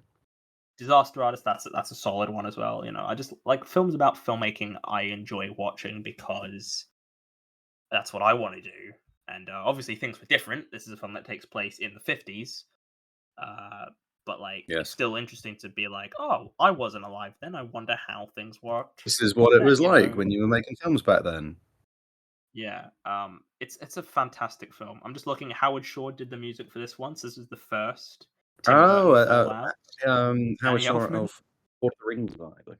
Ed Wood. It's a fantastic film. I I love it. love it. It's just a Yeah, completely endearing, you're endeared to the character, and it's one of those ones where you just want him to succeed yeah. And I mean, even though he won't because he's because he's the worst one of the filmmaker ever. famous awful filmmakers, yeah.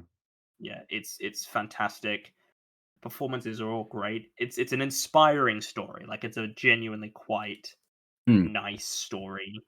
Even even though everything has gone terribly wrong and his career is shit and everyone's telling him he sucks, he's still just going for it. He's still just doing it. And there's something so like that's a great message to tell of like. And this hmm. is also why I think it works so much better, is because this isn't about a guy who made it, you know? Like Yeah, musical it's about a biopics, they're guy about who's people gone who down as one of the worst filmmakers ever. yeah, but it's like musical biopics, they are about people who succeeded, and it's like, that's not interesting. It's interesting to see someone try and just be bad at something, they still And constantly keep going, fail, like, but still have the enthusiasm and determination. very much I can easily see this going up on a rewatch, but for now, I give it Yes. a very strong 9 out of 10. So do I. And to you viewers, if you think this is the worst episode of this podcast, well, wait till the next one, it'll be better. So then we've got Mars Attacks, which I watched I've not seen Mars recently. Attacks. Oh, well, I will quickly touch on it then. I didn't sort of look at the cast list, so like I just sort of wasn't paying attention till the opening credits. So I started watching the film, and oh my god, like I've got every no idea 5 seconds. I mean, do you want to know who's in it, or No, actually, I don't want to know. do you know anyone who's in it? Couldn't name anyone. Who's the lead? Okay, Who's the lead? Jack Nicholson. He's the president Oh, right, of the okay. I United wasn't States. expecting that either. Yeah. Oh my god, I'm just looking at this cast. It's so many great actors that just they don't feel like they gel. Like this is like it's there's not many Too much Tim time. Burton regulars. Lisa Marie's in it because she's like a Tim Burton regular at this point. But Yep. besides that, no one, no real regulars. It's like it's Okay. phenomenal. It's just in terms of like the cast. I'm like this is such a massively like a lot of these are I'm really good just I'm like just thinking characters. people that could potentially show up in this, don't know why these are the first two names I thought of, but Don Cheadle and Seth Green. It's okay. I don't hate it. It's based off a trading card game, which is really weird. What? Uh, yeah, yeah, it's Okay, Tops Trump. Like strange. those Tops Trumps Oh, cards. Top Trumps. Is it Top Yeah. Trumps? Well, it's not It's Top Trumps, but it's made by like the oh, company who make those. oh, right, I was But gonna yeah, it's a say, trading film card. based on Top Trumps. No, but I mean, it is based off a trading card, which is bizarre, by the way. Like this is Tim Burton has a weird habit of adapting stuff based off weird material. Yeah, the source material. like Pee-wee, that's adapting a stage character to film, makes sense. I don't know where Beetlejuice came from, but Batman, he's a comic Yeah. character. Maybe Beetlejuice is just Isn't Beetlejuice based on a book or something? it doesn't say it's based on a book on No, in the that case, it Wikipedia might just page be here. I confusing it don't with know something else. where it came from. It's like very comedic in what it's doing. It strikes me It's as quite a strange film from what I know of it. Like, it that image of doesn't those feel aliens massively like a from Tim Mars. Burton film in the sense of like it doesn't have like the Burton aesthetic to it. Well, yeah, because for the most part, you don't really think sci-fi when it comes to Tim Burton, and he Yeah, only really you does I it in think 2 of his films. yeah, when I think Tim Burton, I think fantasy slash sort of horror-ish. I don't Ish, think yeah. sci-fi. The No. CGI has dated really badly. It is dated like there are scenes in broad daylight with the aliens. It's like, wow, Oh, that no, has that's not gonna aged. be good. Oh, it's like yeah, and it's like Jurassic Park was only 3 years prior, but it's like they kept that in the dark mostly and very sparingly. Like it doesn't look like they use like practical aliens. It's like it is all CGI aliens. Mm, okay. Yeah, there's some really yeah. It's not. I don't dislike the film. It's just it's like it's perfectly fine. And I will say the ending is weird. And I don't think I really clocked that it was the ending, and then the credits started rolling. I'm like, oh, Was it a case of you were watching it and then the credits started, you're like, "Oh, hang on, did I miss something?" yeah. Well, it was sort of like a thing was going on, and I sort of looked away, and I'm like, oh, that's how you've, huh, right. I And had then that like a with minute something later, the recently. film ends, and I was like, huh, that is very weird. I'm trying to be as Okay. vague as possible because I don't want to spoil it for you, but it's like Yeah, I appreciate that. it's very weird. I'm like, huh. It's a, I think it's a bit of a weak ending to be honest. It's like, huh, that's how we're gonna okay. Okay. Mars Attacks though, it's fine. It's one of Burton's lesser efforts. It's not again, it's not a bad film, but it's like I don't see myself wanting to watch So it again. it's I not give it quite the beginning of the end. I mean, no. I actually, can no, see definitely. why some people It would definitely say isn't, 'cause he's made better films after it. yeah. That sounds of it. I will say this. If someone said this was when they started to fall out of love with Tim Burton, I would get it. I would be Mhm. like, that does make a bit of sense. Like it's not a great film, but I just have had fun with it. I gave it a 7. So then following on from Mars Mars Attacks Attacks. was Sleepy Sleepy Hollow. Hollow, which I watched fairly recently. Just because I knew I was going to be looking at Tim Burton's films, and I thought, well, probably should start ticking these off. And I still did I tick them watched it all off in recently time. for a different. Um, I I like Sleepy Hollow, but I don't have much to say on it to be honest. Neither do I. um, I do like it, I really but like it. I also I if yeah anything, I feel kind of like, "Oh, that's it?" towards it. I really like Christopher Walken in it. I think he's really He does a good like job, yeah. yeah. I mean Christopher Walken in general, he does a very good job. He's very good at that acting thing. Yeah, I really enjoy Christopher Walken. Johnny Depp is fine. I'll say that. I don't He's doing think solid work. he's doing decent work, but it's not like an amazing turn from him. It's just sort of like it's an alright turn from him. You know, it's not He's remembering the lines, he's doing a good job. yeah. I do like this film. It got Enjoy some it. interesting. First of all, it got Michael Gambon in it Yes. as a character. There's also Alan Armstrong, who I know best as the oh fuck, what's this cat from Les Mis? Sorry, Les Miserables. He's the master of the who's he house in in Les that. Mis? He's the He's the OG Thénardier.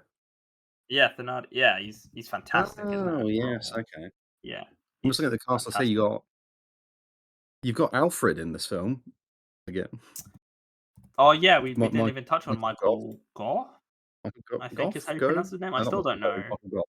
I think it's Gough. Yeah, Gough. You got oh Jeffrey Jones again. Yeah, Man, it's really just so much Jeffrey Jones. yeah, Ian McDiarmid. Yeah, yeah, Ian McDermott of Star Wars Star Wars. fame mostly. And then Christina Ricci, and a more surprising appearance, Miranda Richardson. Yeah, Christina Ricci's the main She's the love woman. interest, and then I think her mum is Miranda Richardson. I don't really have much to say on Sleepy Hollow. Neither do I like I. it. Just it looks great. Like it's got all the Yeah, got a as nice is aesthetic. to be expected from Tim Burton. It looks great from a visual perspective. Costumes, production. It's all pretty good. But it's like it's sort of I I don't will know if say it Tim took Burton on me a weirdly long autopilot. time to realize that it's, set in America. I thought it was uh, set in England, but no. I, wait, so it is what? No, because I thought it was set in England because it just feels like it fits in the UK. Like it Oh, it's just got a bunch so I of don't I know. swear to God, it's set in America. It's no, it says here in 1799, New York City police constable is dispatched to the upstate Dutch hamlet of Sleepy Hollow. Yeah, Fucking which is hell. in Yeah. it's that It, part of it America. yeah. It just screams British It's though. like Maine. It just scream like Tim Burton. Like I know Tim Burton's an American, but I could totally believe he's European or English. Like I could Well, there's so totally many believe English actors in he's this that not. going into it, I thought it was set um, Yeah, the UK. in England, but no, yeah, I've just looked it up. Yeah, it takes place in, Westchester County in a New York village of Sleepy Hollow. That's bizarre. Because I could believe Tim Burton clearly must be like a want to be English or European. Like he just feels He's like an Anglophile. he would fit in there. Yeah, Yeah. I mean to move on because I Anyway, I like it, but it's not much. I give it a very very low 8 out of 10. I do quite like I it, but don't. I gave it a kind of dependable 7. That's fair enough. It is a good film. I think it's worth watching. It's not a film you should I not agree. watch, It's but not it's particularly not like remarkable, but, it's not like, "Oh, avoid this film at all cost." It's still good. yeah, no, it's worth a watch if anything else. This film though, the next one, Planet of the Apes, it's fucking dog I shit. don't want to spend much time on this film at all. You've done a full You, episode. I don't yeah, we dredge did a up the full net. episode on it. You did not join us for that episode, and I've already made my No. feelings very clear. So I'll let you take the brunt of this and go into your Okay. feelings. Well, Just to remind, do you want to just remind the audience how you feel about in case you missed our Planet of the Apes episode, the first one? I love the original Planet of the Apes. 10 out of 10 masterpiece. And Barney, you're in a similar, not quite as high a boat, but you're in the I am general also a very vicinity. I'm a very big fan of that first film. Mm. And then I'm of the belief that it more or less goes downhill from there. Oh Um, yeah, very very much that 5th Planet of the Apes film, was that one War?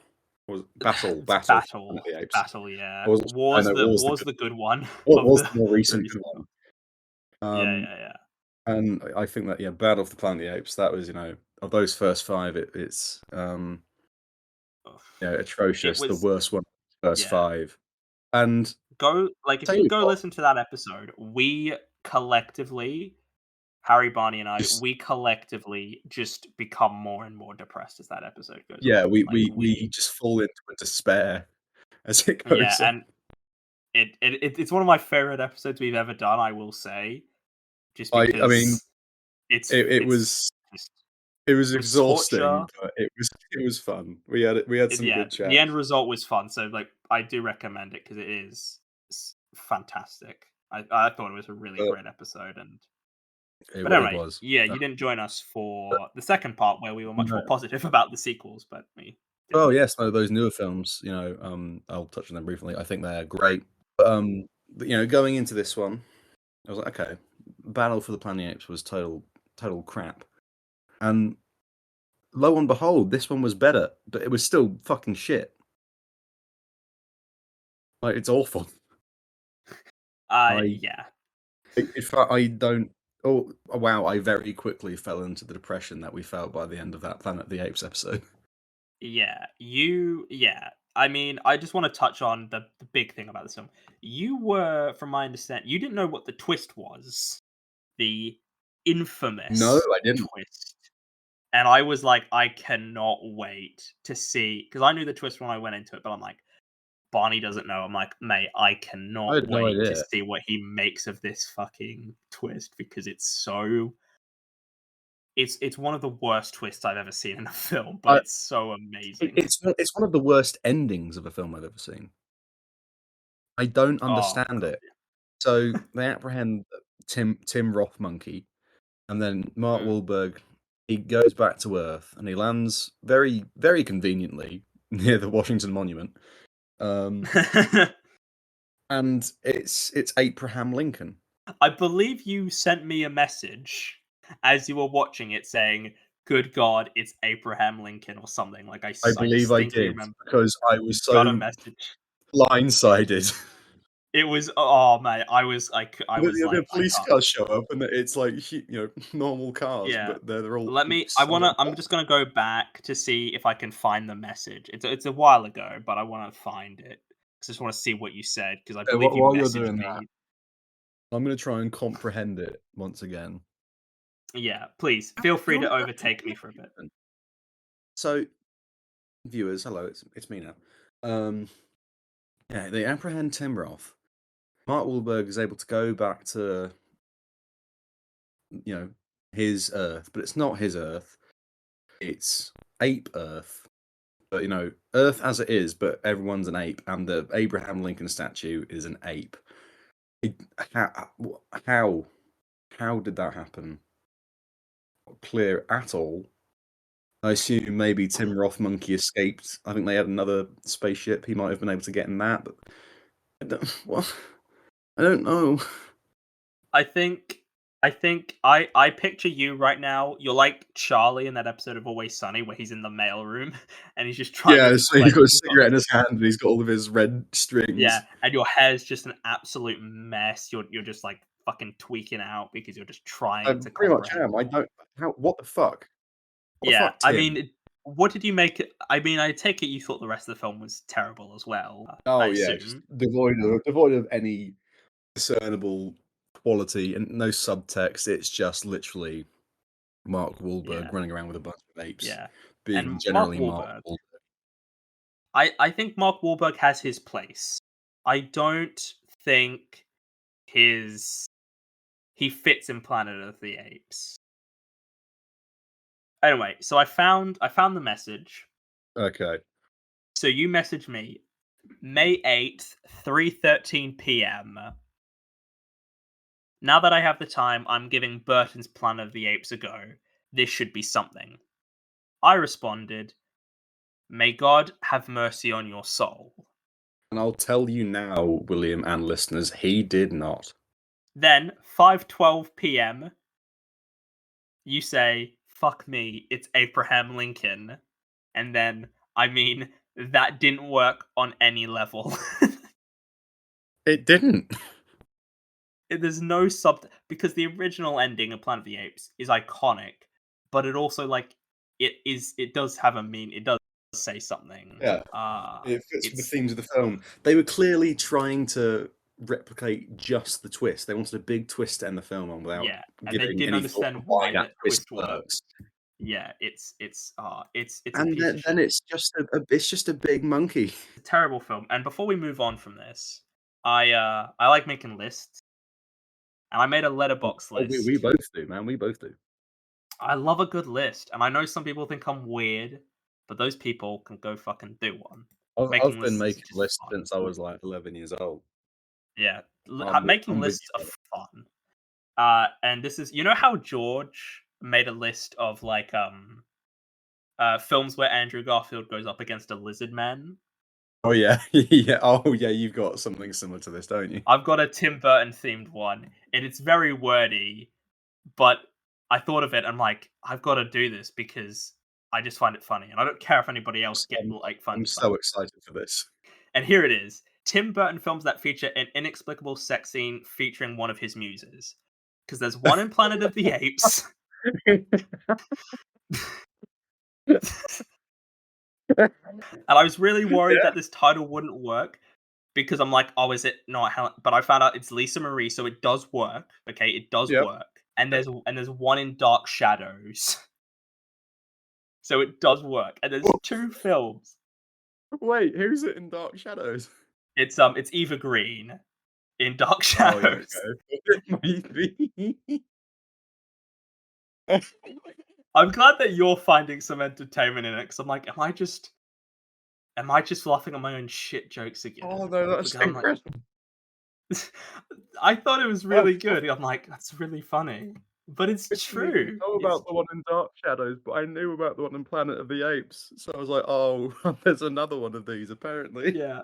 It's Oh. anyway, Planet of the Apes, it's dog shit. I Oh, give it a 4. I hate it. And yeah, me giving it so a 4 do is generous.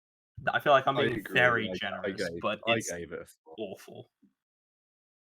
And we Oh, move on to Big Fish, which I didn't rewatch, so I can't say too much on Big Fish, but I like it. I'll this say this, I this is like another Big one that I Fish. saw for the first time of last either earlier this year or no, yeah, earlier this year, I think. I like it. Yeah, it's good. I like Ewan McGregor when he just is in things because Ewan McGregor, he's a Yeah, I great just actor. naturally really like Um, I like again, got some this is Helena Bonham Carter's in it, who Helena Bonham Carter, she's bloody brilliant. She's really she's great. really good, isn't she? I've never seen Helena Bonham Carter in something and thought, "Ah, she wasn't that good." Like, even in bad films, she's always good. She's still good, Like, yeah. she's fantastic. I think she's, like, genuinely maybe my favorite I'm female genuinely actor. quite I'm quite upset by the fact she's most known for being Bellatrix in Harry Potter, I and she's very know, good, like but yeah, she's don't get me wrong, she's quite good. good in it, but, like, we'll get to some of her other performances, but, Fight Club, come on. Yeah. Like, her turn in as Um, Marla Singer is great. Conversations with Other Conversations with Other Women, Women. Yeah, no, she's she's wonderful in fantastic that. in that. She's one of the least embarrassing parts in Les Mis. Um, Yeah, yeah, her 'cause her and Sacha Baron Cohen are, yeah, Big Fish. I haven't watched it recently enough to fully comment on it. I just think it's a solid film. I believe it was it's Danny kind Elfman of got Oscar Forrest nominated for the Gumpian. score. Yeah, and I'm not. Listen to the Oh, Forrest yeah, you Gump don't like episode. Forrest Gump, do you? No, But it's well, quite maybe I do it's like it. Listen to the Forrest Gump episode. Whoa, listen to that oh, and you'll find yeah, out. yeah, no, maybe he does, even though I've made it Yeah. slightly apparent that he doesn't. Oh, I don't know if it's the last scene, but, well, we've mentioned spoilers for other films, but the funeral at the end, I think that's a great scene. Hmm. Yeah, I think again, there's a nice I sort of I emotional think that core this would to be a it. film that I appreciate more when I've lived a bit more of my life. Yes. There are certainly films I've watched where I'm like, "Man, I like this, but I think I just need to be a bit older to really, like, love it." Like, I've definitely had that with films where I'm like, "I'm just not at the right place yet. I need to be, like, you know 5 or so It 5 to 10 years, then I'll." See, that there are things like The World's End and T2 Trainspotting that kind of have a similar Mm, sort of life thing, but since The World's End, its anchor point is the age that I'm, more or less yeah, at. exactly. Then it's the future, and then T2 Trainspotting is a sequel to, you know, 20 years after Yeah, we've yeah. last saw these characters, so it works, whereas this Yeah, is just yeah, its own exactly. thing. So I think I'll Yeah. appreciate this film as a whole a lot more when I've lived a bit more of my life. Yeah, exactly. Because he's like, he's like 20 something, and I don't know how old he's meant to be in the film, but he's not like he's an old we see it's sort of it's the life story of Yeah, of we're looking back at the life of Edward who Bloom. it's well, Yeah. yes, Ewan McGregor is the younger version. Yeah, and there's Albert Finney who's the senior one who's like telling Albert the story, Finney, which that's who it is. I was trying to think, is it yeah, Albert Finney or was it Michael Gambon again? But yeah, it's Albert Finney. yeah. I really like that as a framing device for a film where you just I have a really character like it as telling. well. Yeah, it's a solid film. I can't say much more on it. I give it Yeah, an 8. That's what I've got it down as, so I have to just say that's what I give it. It's a very low I 8, but yeah. Yeah, okay, fair enough. I've got it as a kind of, just a blunt 7, just because I Yeah. like it, but I think I will appreciate it more with age. Yeah, and I can see that definitely. And then we I mean, follow it's on, a film about a person's entire life, so exactly, yeah, it's hard to appreciate when you're, and and the late entry teens, early point is 20s. the entry point is at more or less the age I am now. Yeah, exactly, no, that's fair enough. And then in 2005, Burton put out 2 films, Charlie and the Chocolate Of Factory course. and Corpse Bride. Charlie and the Chocolate Factory, I remember not being a big fan of, and, it's not I don't like it that much from my memory of it. I I would I have to remember watch it again. I remember seeing both the Tim Burton Charlie and the Chocolate Factory and the, Gene Wilder Willy Wonka and the Willy Chocolate Wonka. Factory. I remember seeing them both when I was younger, and I Mhm. prefer the Gene Wilder one, because I've I rewatched that one prefer in that more one. recent years, and I definitely really like that film. I have not had Mhm. the same compulsion to rewatch this. Yeah, I'm not a big fan. First of all, Johnny Depp, not cast well. Not Yeah, no, very Like miscast. there's like Gene Wilder's performance in that film is fantastic. Like he just has a there's something He about Gene that that Wilder. He that just has that that that is the sparkle. it's the Wonka of the book, but with a greater darkness added to it that I Yeah, really like. exactly. And What then was yeah, it? Gene Wilder, he has Where that performance. when the fat one's in the chocolate river and the bro's like, "Oh, save him! Oh And it's no, just help! Murder! Police! and then there's Murder! of course that scene at the end where he just yells at Charlie. He's like, "What the You fucking stole yells at him. fizzy lifting drink. You get You nothing. lose. Ooh, Good day, sir." And it's like, man, that is I like, said good day. yeah, like damn. Johnny Freddie Depp just Highmore is seems more insidiously creepy as Willy Wonka. yeah, he doesn't I mean, first of all, He they seems he's he like I very mean, pale and he's I'm got like a coming out with a big weird statement like here, but he seems like a pervert. yeah, he's got like he's all he's white, like he's very pale. He's got like the haircut, which I'm just like, oh, Oh, that yeah. doesn't fit at all. I don't He like looks that. like he's inviting those kids into the factory for different reasons. Yeah, I'm just looking. Freddie Highmore is fucking Charlie Bucket in this. Helena Bonham Carter, because obviously, you know what bit I always think about now Who's is she in this? she's Is she the Mrs. Bucket? mum. Yeah, she's the mum in this, and Oh, Noah Taylor is the dad. which is, Um, you know what bit okay. I've always thought about with Charlie and the Chocolate Factory is the old people. They're just sat in that bed, and then the moment a golden ticket shows up, fucking Grandpa just Grandpa fucking Joe flips out of bed, finally fucking Yeah, he's can a be like, swindling "Oh," bastard. and I'm just like, "You little prick!" Like But yeah, it's like you. that in the original as well. He gets a musical number and like, hang on, mate. Yeah, I don't. I would have to rewatch Charlie and the Chocolate Factory. I think Johnny Depp really drags this film down. I think this is one Yeah, of he's he's really miscast. miscast. And again, I said this before. Johnny Depp generally very well cast in Tim Burton's films. Not so This isn't here. one of them. No, this doesn't work. I don't know who you would get. You need someone who's got because I, I you need think someone who can be fun but going by and the Gene Wilder thing, I think you need somebody who's either a comedian or does a lot of comedy. yeah, you need that kind of thing. There is Oh, some I mean, you just yeah. Johnny Depp doesn't have here's something that would never happen, but it would be amazing. okay. Willy Wonka as played by Bob Mortimer. Oh mate, Bob Mortimer would be so good. He would be Oh no, so some kid's fallen in the river. What will I do? Oh well. yeah, I don't know, I Oh. give it a I give Charlie and the Chocolate Factory a 5. You know, I've not it's seen it in years, but yeah, I I haven't think either. I'd That give it. rating's really very out of date, but Tell you what, I yeah, I'm going to refrain from rating that one just because it's been so that's long that fair I can enough. comment. And then that same year, I also did Corpse Bride, which is alright. It's fine. I'd say it's definitely the better film of these two. It definitely is the Um, better film, yeah. I like it. I like It's it. good. It's nice. Yeah, this was, by the way, the film I was referring to earlier when I said this might be Danny Elfman's. Like, not only Danny Oh yeah, Elfman's the best work, music in this is great. but Yeah. the music is contending for greatest film score of all time. Like, the songs are fine. I don't mind the songs, but the score is just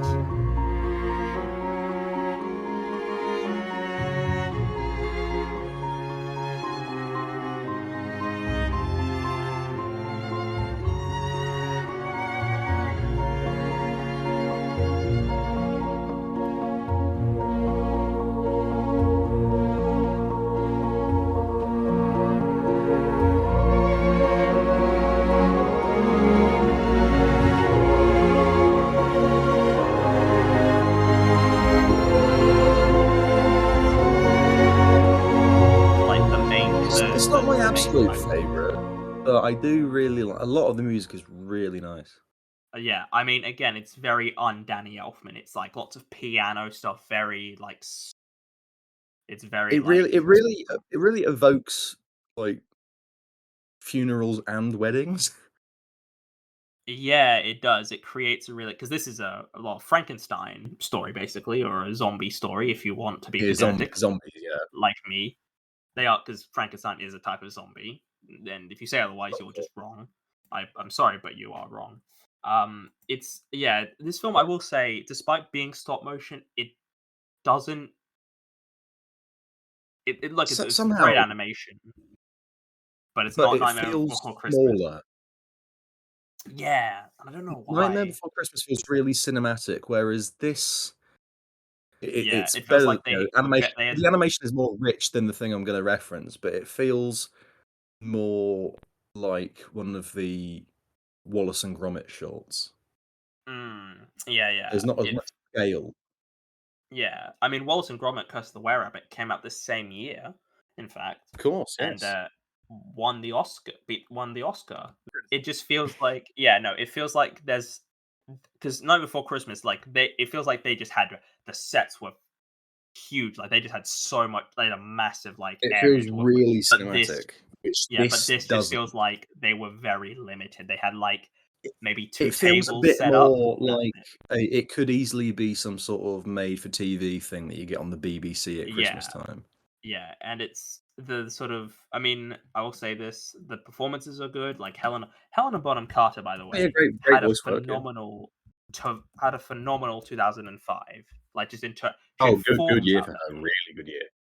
Yeah, Charlie and the Chocolate Factory, Corpse Bride, Curse of the Were-Rabbit, and Conversations with Other Women. Like, that's gotta be one of the best years for any actor. Like Yeah, no, that is an like, outstanding that year. is and she's great in all of those films, like, she's fantastic in them all. It's a hell of a Um, resume. yeah, again, she's just great. I honestly think she's probably my favorite female actor. Like, she's just I I've think never she's seen her in definitely something. my favorite actress. She never puts a foot wrong. I've never yeah, even, even in bad films, can't go too wrong. I mean, hell, even in Planet of the Apes, she's alright in that. I think the script is definitely letting her down a bit there, but, like, she's not She's bad in alright that in it, film. yeah. She's Yeah. doing what she can. I mean, Johnny Depp, this is like a Johnny Depp performance. This feels like a Johnny Depp performance here. Like, this Yeah. doesn't feel like this feels like yeah, this was made for Johnny Depp, and it's good. Um, yeah, I mean, I don't have a whole lot to say in this film though. Like, it's good. I like Neither it. do I give it I. a 7. It's definitely I very give it a 7 watchable. as well, but it's quite Mm. a solid 7. Yeah, no, it's a It's solid it's not like 7. Sleepy Hollow 7 out of 10. I was like, "Okay, no, it was good," but I was kinda like, Yeah. "That was it." Whereas this is a very cozy 7 out of 10.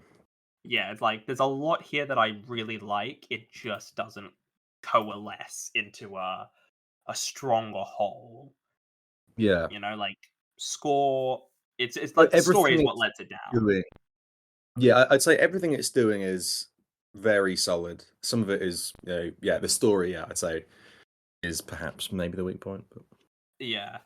Then we move on to Sweeney Todd, the Demon Barber of Fleet Street. Um, I really like this film. I quite like it. I like him. I love a musical, I as was I've wondering established. what you'd make of this one. I haven't seen it in a few years. I want to watch it again. I might watch it again this week, honestly. I've not seen it in But a while either. I do quite like it. I think it's. I mean, as I say, I love a musical. Johnny Depp, very good. Helena Bonham Carter, phenomenal. Yeah, excellent. She's great in this film. I don't know. There's something about it that for me doesn't Phenomenal. I quite also. satisfy me. Well, I mean, really interesting. I like You're it. not a fan of this? Are you okay? Like, so do you dislike the songs, or do you just? Are you well? Not that you dislike, but I you're like, wouldn't are you say I not particularly a big. dislike many things in this. I think I do like this film, but there's just something about it that doesn't quite, scratch the itch for me. And I don't know what it is. Because there's a lot I really like about this film. Yeah, I it's been a while since I've seen it, but yeah, there's just something that doesn't yeah. I mean, I quite do do want it to for watch it me. again. I'd Mm. really like to watch it again Um, because it's been a while since I've seen it. I do really like how yeah. fucking dark it is. Oh mate, I think it's phenomenal in terms of I just like that it just sort of goes for it. It's like I mean, first the sort of the inciting incident that really starts the film is like Johnny Depp is Alan Rickman, who by the way, Alan Rickman was a phenomenal talent, like I was gonna say genuine. he's one of the also very strong elements of this film. I think he's He's very good. fantastic. I was watching my mum's been watching the Harry Potter films and I'm like, man, I feel like there's no they shouldn't do this TV show because whoever plays Snape is just gonna look shit. Because Alan Rickman Yeah, was like how it's one of the considerable. unanswerable questions. Who do you get to replace Alan Rickman? I mean, Alan Rickman, he basically fucks over Sweeney Todd because he wants to get with his girlfriend or wife or That's whatever, pretty much it, yeah. and I mean that's really quite a dark and quite bleak way of like establishing the I'd say plot. this might be the darkest musical ever.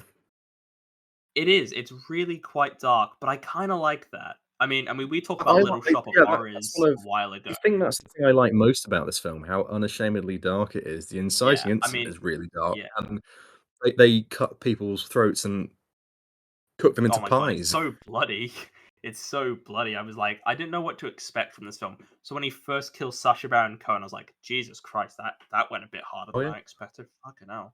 I forgot about that. Um, yeah, I like when things can. I like when stuff goes dark. But when I say dark, I don't just mean like when I want something to go dark, I'm very specific about it. I don't like. There's like Yeah, a line I'm when the people I'm try and be the like, same. "Oh, I'm gonna make an edgy film," but it's like, dude, that Yeah, doesn't it's like, work. "Oh, we're, like, cutting people up and stuff," and we see it. Here, they're killing people and cooking them into pies, but we don't see the, full gory Yeah, details of that. I will say this. I just noticed on the Letterboxd cast list, Anthony Head is in this film. Was he? Apparently, as an he's uncredited man in street who greets Todd after competition. No I mean, way. Oh, yeah, such a missed I know the bit, opportunity. but, okay. I will say that that's such a missed opportunity to not have Anthony Stewart Head singing. Like, my god, that man has got a. I need to watch Repo. I watched Red recently. Oh, he's so good, and the Buffy episode, he's phenomenal in Ooh, that as well.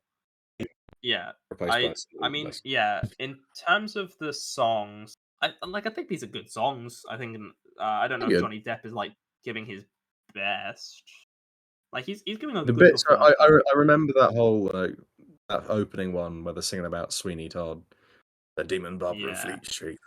And I yeah. remember 2 very different moments, the whole Pretty Women song, Mm. um, Pretty and then woman. Mm. is that what it's called? Pretty Women? No, it is cool. Yeah, I just want to make a It Pretty is Woman it is joke. that. I thought you might have been, like, taking the It is piss, but I called was like, "Oh, Pretty no, Women. it is called that, okay." It is called Pretty Women. And I just then, there's a bit where Mrs. Lovett and Sweeney Todd, they're, like, I don't know, they're at a market or something, and Johnny Depp gets a bottle, is like, "Oh, it smells like piss. This is piss." oh yeah, yeah, yeah. I mean, probably I my do favorite like I song do in the like this whole thing. film. I do like this Yeah, the film. songs are good. Yeah, I like the film. It's a solid 8 out of 10 from me. I do really I'd like give it. it a very, very, very, strong 7 out of 10, I'd say. Yeah. Okay, so then after that, after Tim Burton made the R-rated Sweeney Todd, that was obviously not going to be a massive like money spinner for Warner Brothers. He went back to Disney, made Alice in Wonderland. I haven't seen, but it looks like a film I wouldn't like. This is The another one. It's this and Charlie and the Chocolate Factory that I have seen this, but yonks ago. hmm. Well, people liked this film for some reason. It made over $1 billion. Uh, 'Cause some reason. Um, But I mean, this I was haven't seen when it, so I can't making Disney comment. films was still a fresh idea? I guess so. I mean, it's a sequel to, from my understanding, it's like a sequel to the original Disney film, or am Oh, I I misremembering thought it was a that? remake. I don't know. I don't know. I can't remember. Because there was that other film, like, a couple of years later, which was Oh, Alice Through the Through the Looking Looking, Glass, yeah.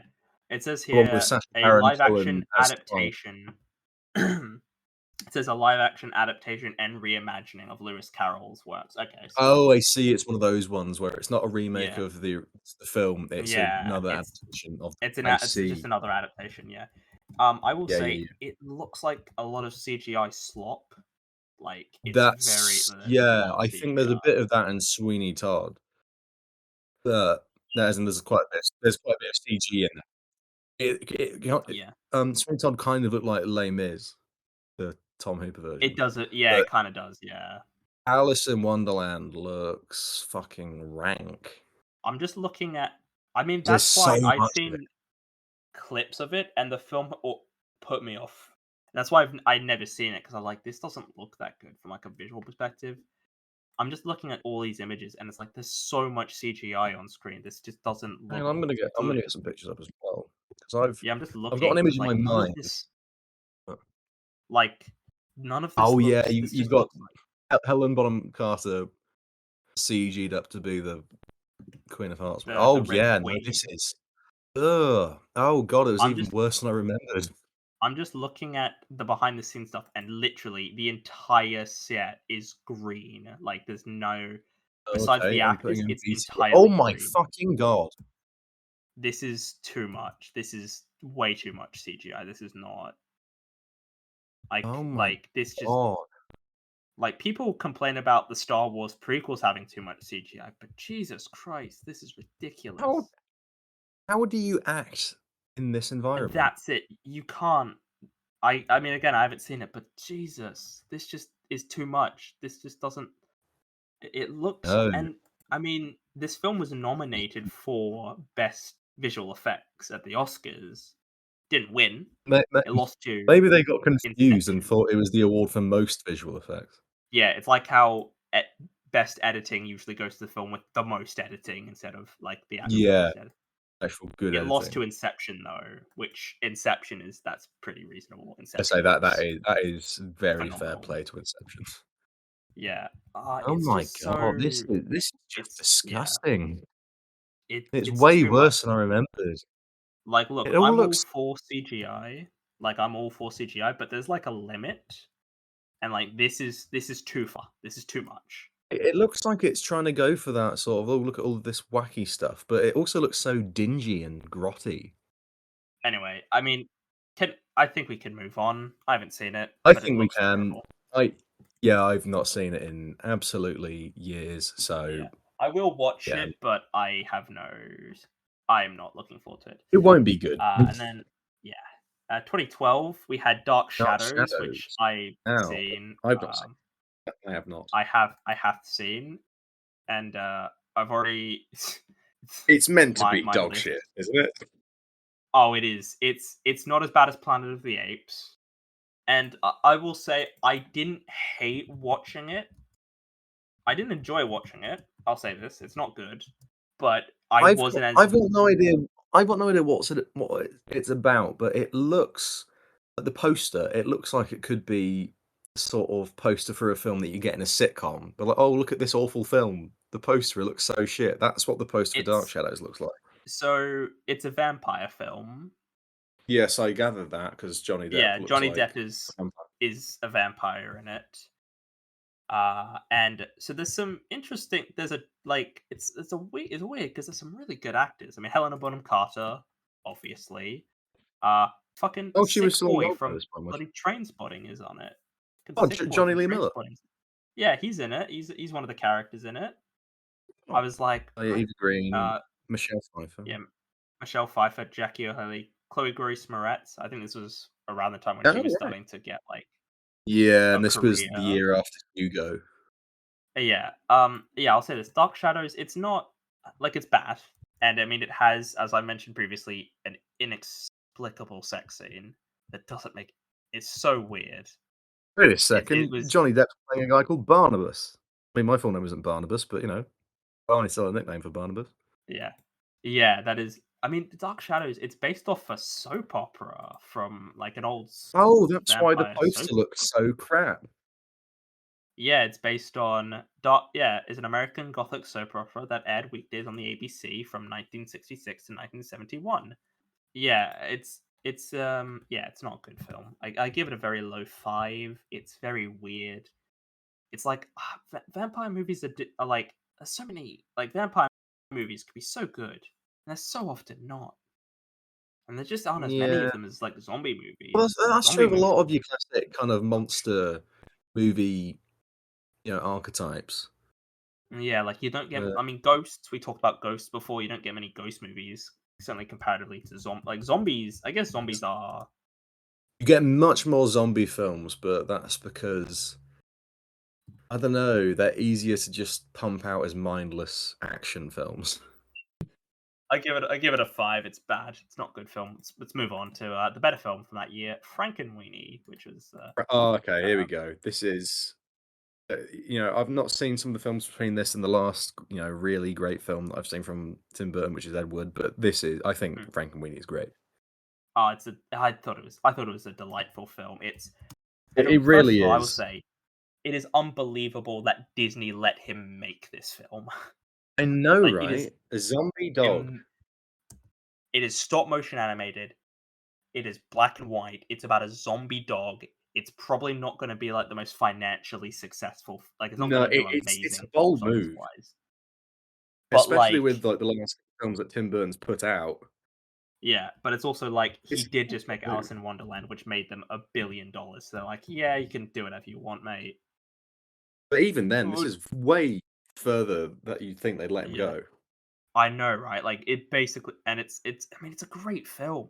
Like it is a And it's really genuinely great, like, it's a great very film. loving homage. Well, obviously, he had the short film, but it's a loving homage to this type of, Yeah, schlocky, not quite schlocky, but, the old school horror. Can yeah. I get some complaints out of the way? I've not Yes, got might as many, well. but they Not many. are Yeah, okay, yeah, ones that do annoy me. The references to Frankenstein are a bit distracting. yeah, Like, yeah. he's got a That's mate that's fair. meant to be Igor, but it's quite a weak what's he called? He's got Oh, a I don't remember. Give me a second. Let me um find them oh no, I've just typed first. in Frankenstein rather than Frankenweenie. It's like a uh, crap nickname or something for the guy. Edgar Igor is the cat. Oh, that's it. Yeah, Dankeschön his name's as Edgar Gore, and Edgar he goes by Gore. Igor. Yeah, that is Atrocious. terrible. That is terrible writing. Also, No, Winona that Ryder is in it, and her character is Elsa Van Helsing. I I was gonna mean, say, come isn't on. that's a Dracula thing, isn't it? That is yeah, that's he's like the main Dracula That's the vampire hunter antagonist. in Dracula. He literally, yeah, hunts the Dracula, yeah. I was gonna I say the mean, Draculas, like there's multiple Draculas. the He hunts, yeah, Draculas, like they're a family like the Adam family. I mean, if anything, with the main character, he's still called Victor Frankenstein. I'm just like, fine, I'll allow that because yeah, you're literally that we're can be making a excused. reference. You're not being really shitty by calling your character Edgar Gore. And my biggest complaint with this film, Mhm. um, I wanna see if you can guess. I've got a similar problem with the likes of WandaVision. Oh, wow, You won't that's get a very you won't I get it. probably. I'm trying to think of what isn't because is it Okay, something? It's okay. not. Yeah, man. I can't They in think. an episode of WandaVision, they get a dog. What's the dog called? Ah, fuck. Why is Sparky? Is that what they? No. Yeah, the dog's name is Sparky, as is the dog in this. And Yeah. All right, for Sparky. some Here's the deal. sorry, I I said that earlier when we were talking about Jack Nicholson. It's good to see Oh, it come up twice. maybe I just cut out or something, but I. Hate with total I don't know why I hate it this much, but I hate dogs in, like, sitcoms and things being called Mm. Sparky because it's so common. I Who don't have a problem with it. Uh, It's just Oh, that's fair. For me, it's totally irrational, but I just get it is. really angry when I'm it's trying like to. Yeah, some American kid in, like, some sort of 50s, 60s neighborhood, like, "Oh, come here, Sparky." definitely Oh, wouldn't. yeah, yeah, Yep. to anyone listening to this thinking, "What the fuck, Barney? That's really weird." I know. I know. This film, yeah, this reunited Tim Burton with a lot of his sort of regulars. Like, yeah, Catherine O'Hara came back to do some. Winona Ryder, Martin Landau's in it. Bloody Tom Kenny, bloody Was SpongeBob Martin Landau SquarePants in it? himself. Yeah, he's the eccentric Wait, but wait, wise oh, hang on. science teacher. Oh, okay, Uh, and then I think I was speaking over you, but you said Tom Kenny. yeah, bloody SpongeBob is in it as the New Holland townsfolk. The ones that speak are the fire chief, a soldier, and so it's just sort of like background characters who have like a couple lines or something. Oh, wow. I had no idea. And Christopher Lee is also technically in the film because there's a clip from his Dracula film in the film. Um, I think It's weird that they're Frankenweenie's really referencing that since yeah it's it a different genre. yeah it's I really like Frankenweenie. I wish Tim Burton did more like stop motion films because they're good. I was gonna say He's they're really great. good at them. Yeah, it's like how Wes Anderson will do those occasionally, and those are like the best Wes Anderson films. But yeah, those are some of Like, his best films. Good. Can I throw a bit more compliment to Danny Elfman here in relation to Edward mm, Scissorhands? Because the piece Happy Ending has a very mhm, similar sort of sound. It's not quite as good as Ice Dance, but it's a yeah, similar sort of thing. yeah, And again, it's just really nice. yeah. I mean, I yeah, Danny think this Elfman. might be my I think this might be my favorite, like, kind of boy and his dog film. Yeah, it's probably the best one I've seen too, and I can't think of any others off the I top mean, of my head. it's not a boy and a dog, but like Kez. It's a boy and an Oh, animal, that sort of it's thing. Boy and Animal. Yeah, no, Kez. Yeah, Yeah. Ken Loach. Um, One thing I actually forgot to mention on Dark Shadows is the score is really good in that film. Like the Danny Elfman score is actually really good in Okay. that film. Cool. Uh, it's a really solid Danny Elfman score in a not particularly good film. I just wanted to mention that because I just forgot, but it's really good in that. Music's good in that. Okay, I didn't know that. It's yeah, it is. It's surprisingly really good for. I mean, it's not uncommon to have great music and bad films, but Yeah, is it one surprisingly of those cases of, this is a really good bit of a really shit film? yeah, yeah, exactly. It's like in the moment, Okay. it's like I the like music's those sorts alright, of things. but listening to the music like by itself is like, oh, this is great. But in the moment, you're like, yeah, that's all right. But like listening to it by itself, it's like, oh, Okay, it's great music. interesting. Well, there you Um, go, Danny Elfman. yeah, Sounds Frankenweenie smash. is it's a great film. It's a fantastic animated film. Honestly, I think it deserved the Oscar that year. If I'm being like completely What honest, else was in the running? Was that Wreck-It Ralph year? that was Wreck-It Ralph. Yeah, that's the year Brave won, I believe. Oh, really? I believe I so. mean, And I Brave don't is dislike shit. Brave, but fuck off. Nah, Brave. I think Brave is shite. One of the only like two I've best not seen animated that feature film winners in a I don't long, like. long time, but it's good. Yeah. No, Oh, I think it's no, this is a oh, hang on. Have I no, Google's given me the wrong Academy Awards. That's not what I'm looking for. yeah. So the nominees were Brave, Frankenweenie, Paranorman, The Pirates Band of Misfits, and Wreck It Ralph.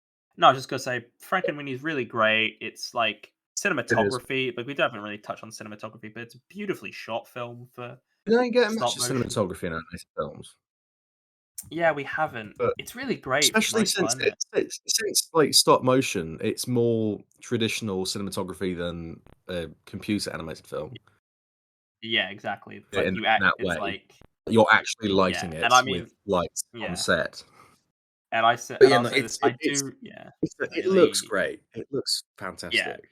yeah. It really looks great. I really, I respect people who make stop motion films because they sound like a Mm. fucking nightmare. And I've made some stop Oh, motion stuff that was like a couple minutes so have long, I. and I wanted to pull my fucking hair out. Like it was not Yeah, pleasant yeah, I did experience some of watching that sort guys. of stuff when I was in primary school for, Yeah. some assignments, and yeah, like, it was, good fun when you were younger, and it was, I'll admit, crap. But doing it properly, I just no, I couldn't do it. But I get why we don't see stop motion animation because it's an absolute nightmare to do. But it does But result in some of it's the so worth best it looking whenever you do films. see it.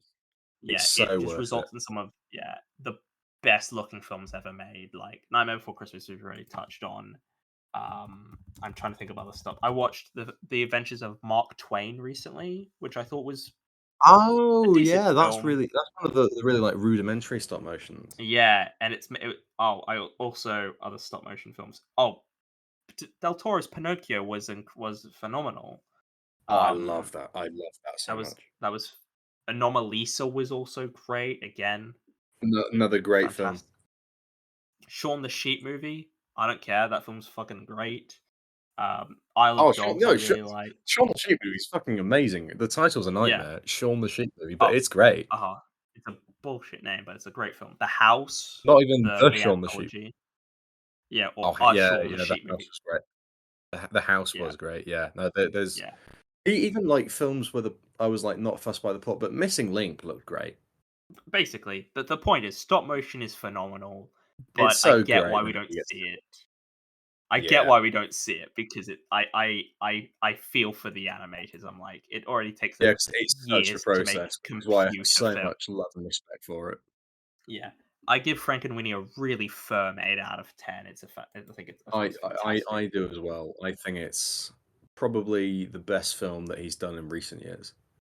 Oh, it's definitely the best thing he's done probably since Sweeney Todd, to be honest. Like in Well, as I well, led with, I think it's the best thing he's done since Ed Wood. that's yeah. We're nearly at the home stretch, guys. We just Or, gotta or, power through these last three films. Yeah. So Big Eyes is the sort of next one. You haven't seen this one either, have you? I've not, but I'm compelled to watch it because I love Christoph I Waltz. yeah. So I didn't know it was based off a true story until the end. I did know that. It's a artist and her husband try to, like, take credit for her work. That's the conceit, is it? That's the general premise, yeah. So yeah, I didn't know it was based off a true story until Because the she end of paints the pictures film. and she gives all of the people really big eyes. It's so yeah, I didn't know it was based on a true story. And then at the end, you know how at the end of films based on real life, there's that text that's like, Oh, oh, this is what happened to this this person person. went on to become the Prime Minister of Bolivia or what, yeah, yeah. Yeah, that appeared, and I'm like, wait, this was a real story. What the shit? Because there are certain moments where I'm like, okay, this just feels like an obvious narrative point where I'm like, this is obviously like written as like this is how the story progresses. I didn't know it was based off It a real story. So either there were changes made to make it fit better as a film story, which is good. Films should yeah, do that more. we've seen him Or do this that with is Ed actually Wood. just yeah, and he did it phenomenally with Ed Wood, as we talked about earlier. Go back an hour or so when we talked about Ed Wood. We go Um, back as far as yeah, this episode's gonna be long. yeah. Yeah. Anyway, yeah, so it's Amy Adams, who I really like Amy Adams. I think she's really great. Just a quick Although question, when it has, like, the text at the end, does it come up with a yeah, picture of the real life people? And you're like, "Oh my it god, what?" does. It Oh, it does? does. Yeah, it does. And Oh, 'cause I well, thought you might when it came up with the text, you thought, "Oh, is this just a creative choice like Fargo being claimed to be based on a true story?" But claimed as no, a the true pictures come up, and you're yeah, like, no, "What there's a the fuck?" picture.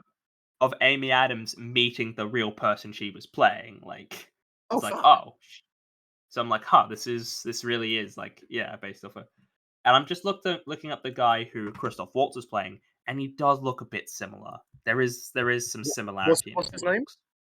Walter Keane, it's Keane. Thank you. Yeah, I was like, you might spell it with two e's. Oh, I did. That's why I asked because I wasn't sure. But okay, and I can see Yeah, that. yeah. Christoph Waltz. I've talked about Christoph Waltz. I feel like I must have talked about Christoph Waltz before in here. Maybe I haven't. I think we If I definitely. have, I think. I if mean, I think I might have when I've been on, but you must have surely. I'm trying to think. It's very possible I have mentioned him before. If I haven't, I think he's phenomenal. His turn as Hans Lander in Inglourious Bastards is top five One of greatest supporting turns. the finest performances of all time. One of the absolute greats. I think it's like at at a minimum top five supporting turns, if not higher. But Anyway, anyway, big eye. Christoph Waltz is he's a great actor. I really like him. I will say I don't love I will say this. He gives good performances in films where the script is like I will say this, he's as as Blofeld in the Bond films. He should work. And I don't dislike him in that role.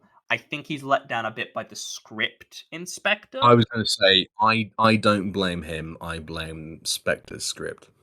Yeah. And because I think Christoph Waltz, it's like it's an obvious choice for Christoph Waltz to be Blofeld, but it's Well, like, yeah, his first big role in Western cinema is playing one of the yeah, biggest yeah, in sons of like, bitches. yeah, exactly. Yeah, I was gonna say American, but I mean Bond isn't, I mean Christoph Waltz was an established German Yeah, act. Well, in he German, worked in Europe. yeah, but he broke America, as they might, as one might say. Anyway, Big Eyes. Edit It's here. it's weird because this was around the time when Tim Burton had broken up with Helena Bonham Carter, and you can definitely feel that there is some animosity, like Amy Adams and Christoph Waltz character, like there's some animosity between those two characters, and I Well, it's the watching it thing in my about mind, I'm like, one member of a marriage trying to take credit from another. So that's kind of I'm just like, so. man, I Oh, can so really feel this was like the first one after they broke up, was it? I think it was around the time. Okay, well, Yeah, I it don't said think this is. Bonham Carter's representative said in December 2014 that she and Burton had broken up amicably earlier that year. So I don't know like the production of this, but I can believe he was going through some stuff at the time. Like if Yeah, they broke up, I can buy that this is a reaction to that. yeah, I can very because it was filmed in 2013, but I can believe things may have begun to deteriorate between the two of them I can before buy that. 2014. Like I can buy that. And like there's no like Burton regulars. There's no Depp, there's no Carter, there's no Catherine O'Hara. There's like no regulars. It's like all new actors. So it's like which is really weird. I mean, I think there's It's nothing kind of like wrong a with that. reboot of his career. Yeah, and I can you watching it, I can definitely tell like, oh, he was going through a breakup at the time. You know, and I get it why taking your pain and putting it into your art. Him and he had been with Helena Bonham Carter for a while, uh, so I can imagine he was obviously upset and was like, "Well, I can put this I into my feel like film." it's quite overt here by the sounds of it. It's very clear. Yeah, there's some scenes where Waltz and Adams they're just yelling at each other and they're just getting into arguments a lot, and it's like, okay, this is definitely he's working through some things, and I don't there's nothing wrong with that. I think that's reasonable. I mean, a lot of the great artists do that. They use their Yeah, art yeah, yeah. to help To them. I express mean, themselves. That's what art Like is. Vincent Van Gogh And was like, yeah, I like famously, art. No, I was just saying like Vincent Van Gogh is like one of those people where it's like that man was oh yeah, a very depressed man, yeah. but he was using that to create phenomenal artwork. like it's so Yeah, it makes yeah. it does make a lot of sense. Jack D is somebody like that, Mm, and he's a very famous case of a comedian who he openly says he suffers from depression, but he uses his mm, comedy as a way of therapizing himself. yeah. Like, No, he's gone through yeah, proper help and all that, but that's the way he copes with it in his day-to-day life now that he's gotten proper help. yeah, no, I mean, I get it, I can relate to that using art or using just trying to putting time into something to take away from, uh, again, I don't know if this will stay in, but using and I'll creating be art honest, I don't or think it should. It's not on topic, but, yeah, you know, it's still yeah, say a thing, so I want to listen. yeah, it's like, I've, the last fucking year and a half over a year and a half now is not Yeah. Yeah, okay, yeah, it's yeah, it's okay. it's it's Yeah, it's, I know what you're referring to, yeah, of but course. I think doing this podcast, for example, is like this just gives me something to be like, I'm That's putting good. my time into this because I enjoy doing this. I really enjoy doing this Well, in that and case, thank you, mate, putting for letting out me be a part of that. for and I do writing for a website. Like I think it's good to use art because it can help you. I think it's I don't therapeutic, I guess, is the word I would use. Maybe there's a better word, but there's a way of of being able to be like, you know what, I can, taking this and being help and using this to like be like, oh, I'm gonna record a podcast today. I'm looking forward to that. It's like trying to create things to help me to sort of take my mind off like, you know what, I don't want to think about that. I just want to take a break and just enjoy doing something and not let my this thing, just there's even a couple hours to just record a podcast and then I can have that, like have that sort of And like you can edit it down, you can focus on that. It's yeah. yeah, exactly. It's like using art to and wanting to work on things and wanting to create things and being able to take that the pain and the sadness and everything and put that into something and create something, like that. I think there's something so um I don't nice isn't the word I would use, but there's something so It's fulfilling. interesting. Yeah, it's like I can take this thing, the worst thing that's ever happened to me, and Yeah. try and take that energy and funnel it towards something where it's like this is like yeah, take the like take that and try and use it to do something else. I get that. I get that. Like, I've not gone I've not had the same sort of hardship as you, but, but using Mhm. humor is my way of dealing with that. If it's a Yeah, bad time, then I can use humor. If I've made somebody laugh, then okay, it would yeah, yeah, I'm okay. And if I'm at the upswing, good. I'm doing what I'm enjoying. I'm making people laugh. That's good. yeah, yeah, But I will say, you use this podcast as a way of helping yourself, and I'm really thankful that you let me be a part of that, mate. yeah. Yeah, no, it's like because I just remember doing this podcast because I didn't do it for like a month because I'm like dad just died, so I was It was just a like bit I much. can't do this. I'm not gonna. But I remember the first time I recorded with you again and with Harry actually when we did Pleasantville. Oh, that There was was just something that we were all so that positive in that episode. It was that great. was there was something about that, and I think it was the perfect film as well. I think Pleasantville. There was something about that film that It's just was such an so uplifting film. yeah, and there was something about doing that because it was so fresh though. Like it was like a month Yeah, after that or so, was fairly that was yeah, that was one of your first ones back, wasn't it? and that was something so like I could just do that, and I could just like nothing had happened, and I could just talk about a film, with a couple of mates, and Yeah. just everything was okay for a brief period, and I could just likes, like yeah, there was just something about it where I was just like, I just had a really good time recording it, and I was very happy with how it turned out, and That was a really good time doing that episode. yeah, and I thought it was really fun. I thought, and it was, yeah, just a really good film as well to do actually, which I thought Yeah, helped. yeah, no, just a really positive film. Yeah. Oh bloody hell, it's gone deep, hasn't it? Um, Yeah, I so I go on. yeah, Big Eyes.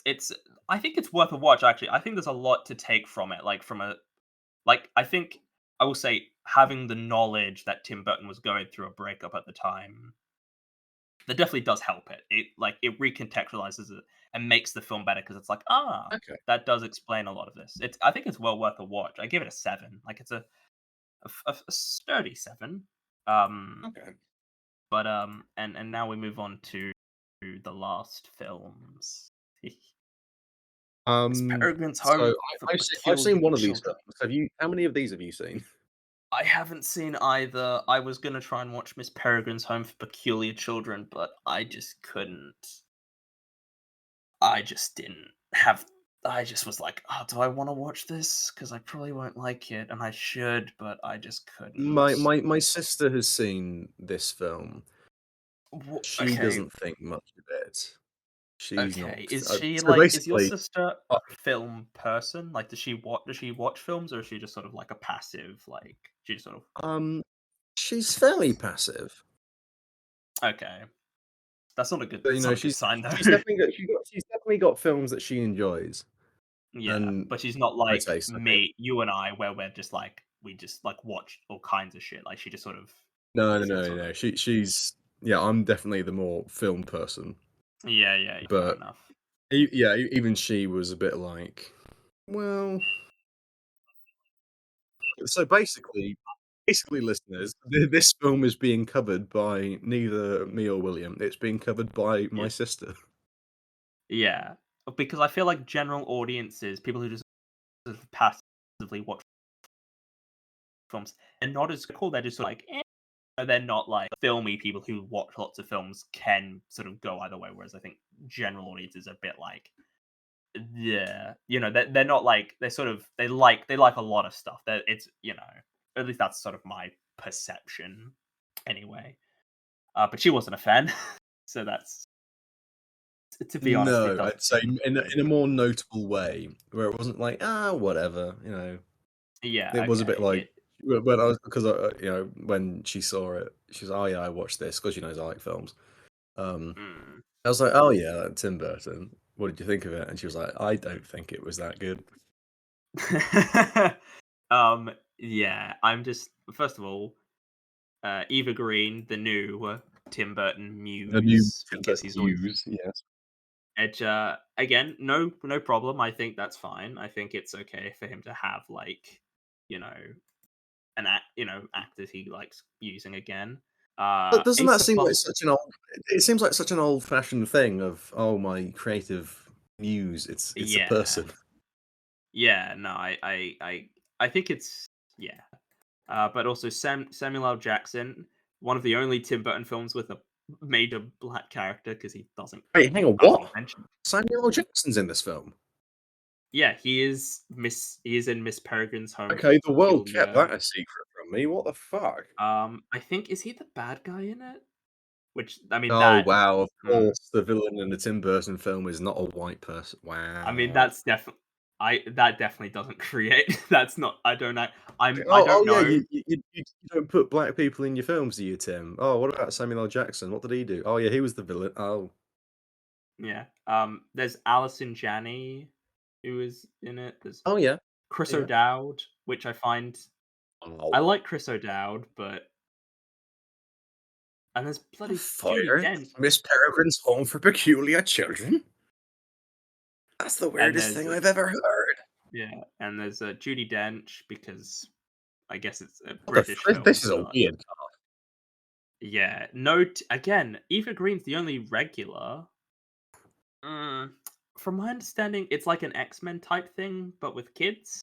Maybe I'm just like the kids are Oh, all have all okay. got powers or some shit, which I mean that does sound very Okay. Tim Burton, doesn't it? Like that is a Tim Burton Yeah, no, I guess you do that. premise. I will hopefully have watched it by the review of the year, so I can put a rating on it then. But also, I let's think put a that's worth it because I think this is the yeah, only film that neither of us are putting a rating on. yeah, and I Oh, feel no, bad, but apart from Alice in Wonderland. yeah, which I will also probably have seen by then. Also, it's written by Jane Goldman, which I find Oh, interesting. She's got a interesting career. final Final film. film, Dumbo. Now, I haven't seen this film, but I have seen the original Dumbo, so I think I get the idea. Now, I Barney, Okay, that's an interesting statement. I'll let you I explain. is it different? Like, I mean, I assume it has to be different because the original Dumbo is like 60 minutes long, and this is nearly Yeah. two It's not a hours. long film at all. In So is it? fact, lay it out here, I think the OG 40s Dumbo, very good film. I'm a big fan. I don't remember liking it, but I should watch it again because I can imagine because this film looks like shit, and there's no way this is like comparatively on the same level as like I will watch the original Dumbo and I will watch this Dumbo. But before you just go through your thoughts on it, I believe you have a poster of this film, or am I misremembering? No, You have like you're an inex. completely right. I do. I've got in fact, I'm sat right next to it. I was like, because I remember you just have an inexplicable because Harry has a poster of Trolls, the the Justin Timberlake Anna Kendrick film, and I was like, I know Barney has an inexplicable poster in his like at his place, and I don't remember. I don't. I've got respectable posters in my room. You can't fault them. I've got 2 posters. I remember. I've Yeah, I got a remember Once Dumbo Upon was a Time in one. Hollywood. Yeah, I've got a Dumbo and I've got Once Upon a Time in Hollywood. I mean, Once Upon a Time in Hollywood's a good film, at least. Like Exactly. that one, I get it. Oh, It's a bit allow me to weird, but it's a explain. good film. Let me explain. So I was at the old cinema. Can't remember what I was seeing with my mates, but we were Mm, leaving and we saw somebody taking some. Oh, these posters. We're not showing these anymore. Let's. Well, I said these old posters. It was the Dumbo poster. They weren't showing that anymore. And I was like, whoa, whoa, whoa, yeah. hang on. May I pinch that? And they were like, fine. I don't care. And I'll tell you the reason why I nicked this poster. I might have said it to you, but I'll say it now. The reason I wanted to own this poster is because Danny DeVito was on it. I mean, to to launch into my thoughts on the film as the one who's seen it, it's a crap film. It's I bad, yeah. but Danny I've heard it. DeVito is now in my room. I've heard it's bad. It's not a good film, and it's a lot of actors that I like, but they're not like Eva Oh, Green before is we in it. started recording, we were talking about Colin Farrell. We love Colin Farrell. He's in Oh this mate, film, but he might he not is be. phenomenal. Just can I ask, is he doing the Irish accent or is he doing a I think non-Irish he's accent? trying to be American. I haven't seen it since Ah, it why came would out. you It's do been about that? 5 years, but I think he's trying to be American. That just neuters his power. It's like in Minority Report where he does an American Yeah, accent. Just let him it's a be bit of a letdown Irish. It's there as like well, but he's I got mean, a his we can't have the full like, "Oh, Dumbo, you fucking motherfucking cunt." you We fuck can't have you in yeah. Bruges Colin Cunt Farrell, but fucking I'd yeah. really love to see him be like, "Hey, Dumbo, come over here, lad." Yeah, it's just like you can't let him do in a non-Irish accent. It just doesn't sound right. Like just let him be Irish. It's okay. It's fine. Also, It doesn't he's matter. got nothing to do in this film. I think his whole shtick is, "Oh, oh no, me wife's dead, and I've got no arm, and I've got 2 children. Oh, the fucking Mm. elephant can fly." Except I don't think he's speaking Irish.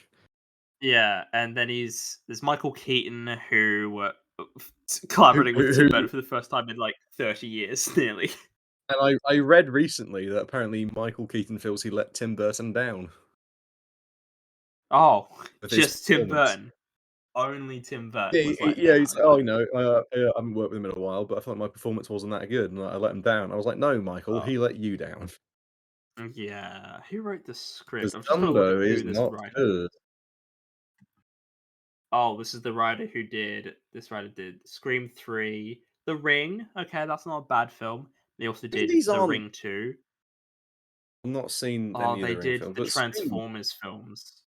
Oh, Oh, oh, they did yeah. Revenge of the Fallen, Dark. They did the second, third, and fourth ones. Right. So not That's even the very semi ballsy to decent assume first I one. know any of them, from each other. One of them was made during Oh. the writers' strike, so you can excuse that one being total shit, but still not good. Yeah, Eva Green, No, Danny it's not a DeVito. good film. Basically, you know how Yeah, the 1940s film, no, basically Dumbo flies in like the last 5 minutes of the film. yeah, that's like the big. That's the conclusion. Like that's the It's heroic the moment at the climax end of of the that film. film. That's him finally. Yeah. There you go. He's got reason. So this film is basically Dumbo can fly very early on, and Michael Keaton comes in as this Okay. big like producer guy trying to exploit it. And like, Okay. no, don't exploit Dumbo. No, he's our circus mate. And yeah, there are some kids in it. I don't really remember the film very much, but Us. Also, I don't know why Tim Burton. Well, no, this does feel like a Tim Burton film because it's about an outsider. Like Dumbo is an outsider, so it does fit. But like, well, and that's I well, guess they were like, I'll "Night." stop you right there, William. That's it. I know. I was just about to say. I feel like he only got this gig because he did Alice in Wonderland and made $1 billion for them, and they were like, "Yeah, can you do that again, Tim? We really appreciate it when you made us $1 billion for Alice in Wonderland. Can you just repeat that for Dumbo?" And Dumbo is just not as popular, I guess. Dumbo's a very like controversial now because of the whole bros, the old racism and all In, racist in, in guys. in But fact, in fact, he's actually I've heard somebody at the door. It's somebody oh, that can really speak for Tim Burton, and weirdly, oh, it's the whitest of these characters. I think he might knock in a oh, second. Oh, here oh, he is. It's Edward Scissorhands, who famously speaks a lot to defend Tim Burton. Say your thing, Edward. An indisputable argument, I think we can all agree. yeah, yeah. Don't. Oh, mate, he's coming a bit too close with them scissors. So, oh no. Oh, oh Sorry, mate. moving. I'm moving away. He's moving very close to the mic. As I'm far away now from the mic. Now I'm moving away. Don't cut the. Don't cut No. the. Don't cut that. That's plugged in. We Keep love this we plugged in, love mate. you, Edward, but Bye. you're not Bye, Edward. made for podcasting. You're Bye. not made for Bye. Bye. podcasting. You should be in Bye. bomb disposal. Cut the wires fine, Yeah. but podcast is Yeah. not your thing. Oh, he's leaving. Oh, that was a bit. That was a bit. I mean, I'd say that's quite a weak end to the episode, but then again, I think Dumbo is also This quite a weak film end to is the episode. a weekend. Yeah. What do you give Dumbo? Um, Nearly a 4. It's 4.5. I don't know why. It was 5 years ago. Didn't like it. It should probably be lower. And probably will Hmm. never watch this film again, so I probably won't lower the rating. But actually, I hang on. Here's something. okay. We can end on a positive note because to We didn't you rate listeners, Beetlejuice. exactly. I was about to say we said we were gonna jump back to Beetlejuice at various points. We didn't do that. We Well, talked about every other film straight up, and we really didn't talk about in Beetlejuice. that case, we're just like the mayor in the Night Before Christmas. We're two-faced. We're two faced. We lied. Oh, we lied to you, but we did say we would. Yeah, so rate Beetlejuice. We can rate this one because I mean that's what we're tying us into. Beetlejuice, and oh shit, oh Oh, fuck, don't. I said the name too No, many no, you times. said it. Oh, Hey, oh, hey, ah, man, oh, I've come from the afterlife, Michael Keaton. oh, What's his fuck, shtick? he's in. Ah, the juice is The loose. Ah, something that kinda looks like a strip club here, I'm having a good time. yeah, yeah, nah. Well, hope you see my movie. I'll feed his in. Oh, and he gone. All right. Oh, he's Oof. gone. Oh, wait, just make sure he's gone. Beetlejuice. Okay, we won't hear from him again. We're fine. Okay, okay. He's gone now. We'll be alright. He's I'll be gone. You alright. don't need. Don't worry, listeners. You don't need to It's worry okay. next time. So, the It won't film, be the him. second It'll just film, be us. yeah, the second Yeah. film we covered, Let's discuss that for a bit I because we are running very long here. I gave it a really strong 8. I really like it. Good time. I give it a very solid 8. Yeah. No, I think it's a It's well, it's a lot of it's fun. it's known for a reason, and it's an immense amount of fun. Yeah. Yeah. And, so yeah, we're tying this episode into that, sequel, which is premiered actually. It came out at the Venice Film Festival, and reviews so far are actually pretty decent. They're actually I mean, not that is bad. surprising. It's I surprising. was surprised because I'm like, because I was like expecting the worst. And it's got a 78% on Rotten Tomatoes, which is respectable. Okay, that's a respectable score. It says here 81%. It's basically the same. From 79 reviews, so that's pretty solid. Like that's a pretty respectable That's pretty score. good. So I'm s- very It could be like good. so cautiously optimistic though. I'm like my hopes are not that high. Like they are like they're not high. Okay? Like this Yeah, like I'm being very deliberately okay. There's a chance for it. yeah. Um but anyway, thank you all so much for listening. This has been so ridiculously long. This is why I wanted I to split remember it at the across start 3 we were like, weeks. "Oh, we'll cover Beetlejuice mostly, and then we'll touch on Yeah. some other films," and then we didn't do that. Yeah, I this is why I wanted to do this across 3 weeks, but time I just was not able to get people to record, so that's why I've had to condense it all into one. So, So, luckily, me and William, we're soldiering on. I've got work tomorrow. Technically I today at the time of recording. thank you so much for listening to this one. I hope you enjoyed. Next week it will be a considerably smaller episode than this because this has taken so much from me. I hope you've enjoyed listening. Thank you, Barney, for joining I've me. I enjoyed will. being here. Yeah, it's been a good record, but It's I'm been a done. great This is why I record, don't but do this. I think we both need to go to bed. This is why we only do one 4-hour record a year because it takes so much from us. It's just What have we like done? yeah, What have we done here? review of the year episodes. They can be 4 hours, and Oscars I will also allow. That's it. Anything more, and I just no, I can't. But no, But thank you all so much for listening. I hope you've enjoyed. It's we didn't talk about some of these as much, but like some of these things to talk about. So I hope you've enjoyed. we covered Go a lot of listen. films. Yeah. I hope seriously, I hope you've enjoyed. I don't know how long this will be when I edit it, but there's like 150 something episodes. So go listen to some other things. There's got to be something in the past that interests you. And if it doesn't, just listen to this one again. Just do that. Just listen to it on repeat You can because see us lose our ability to be yeah, sane all over again. yeah. I do feel vaguely delirious to be honest. I am like slightly losing it. Thank you so much for listening, and I'll see It's you all in the next one.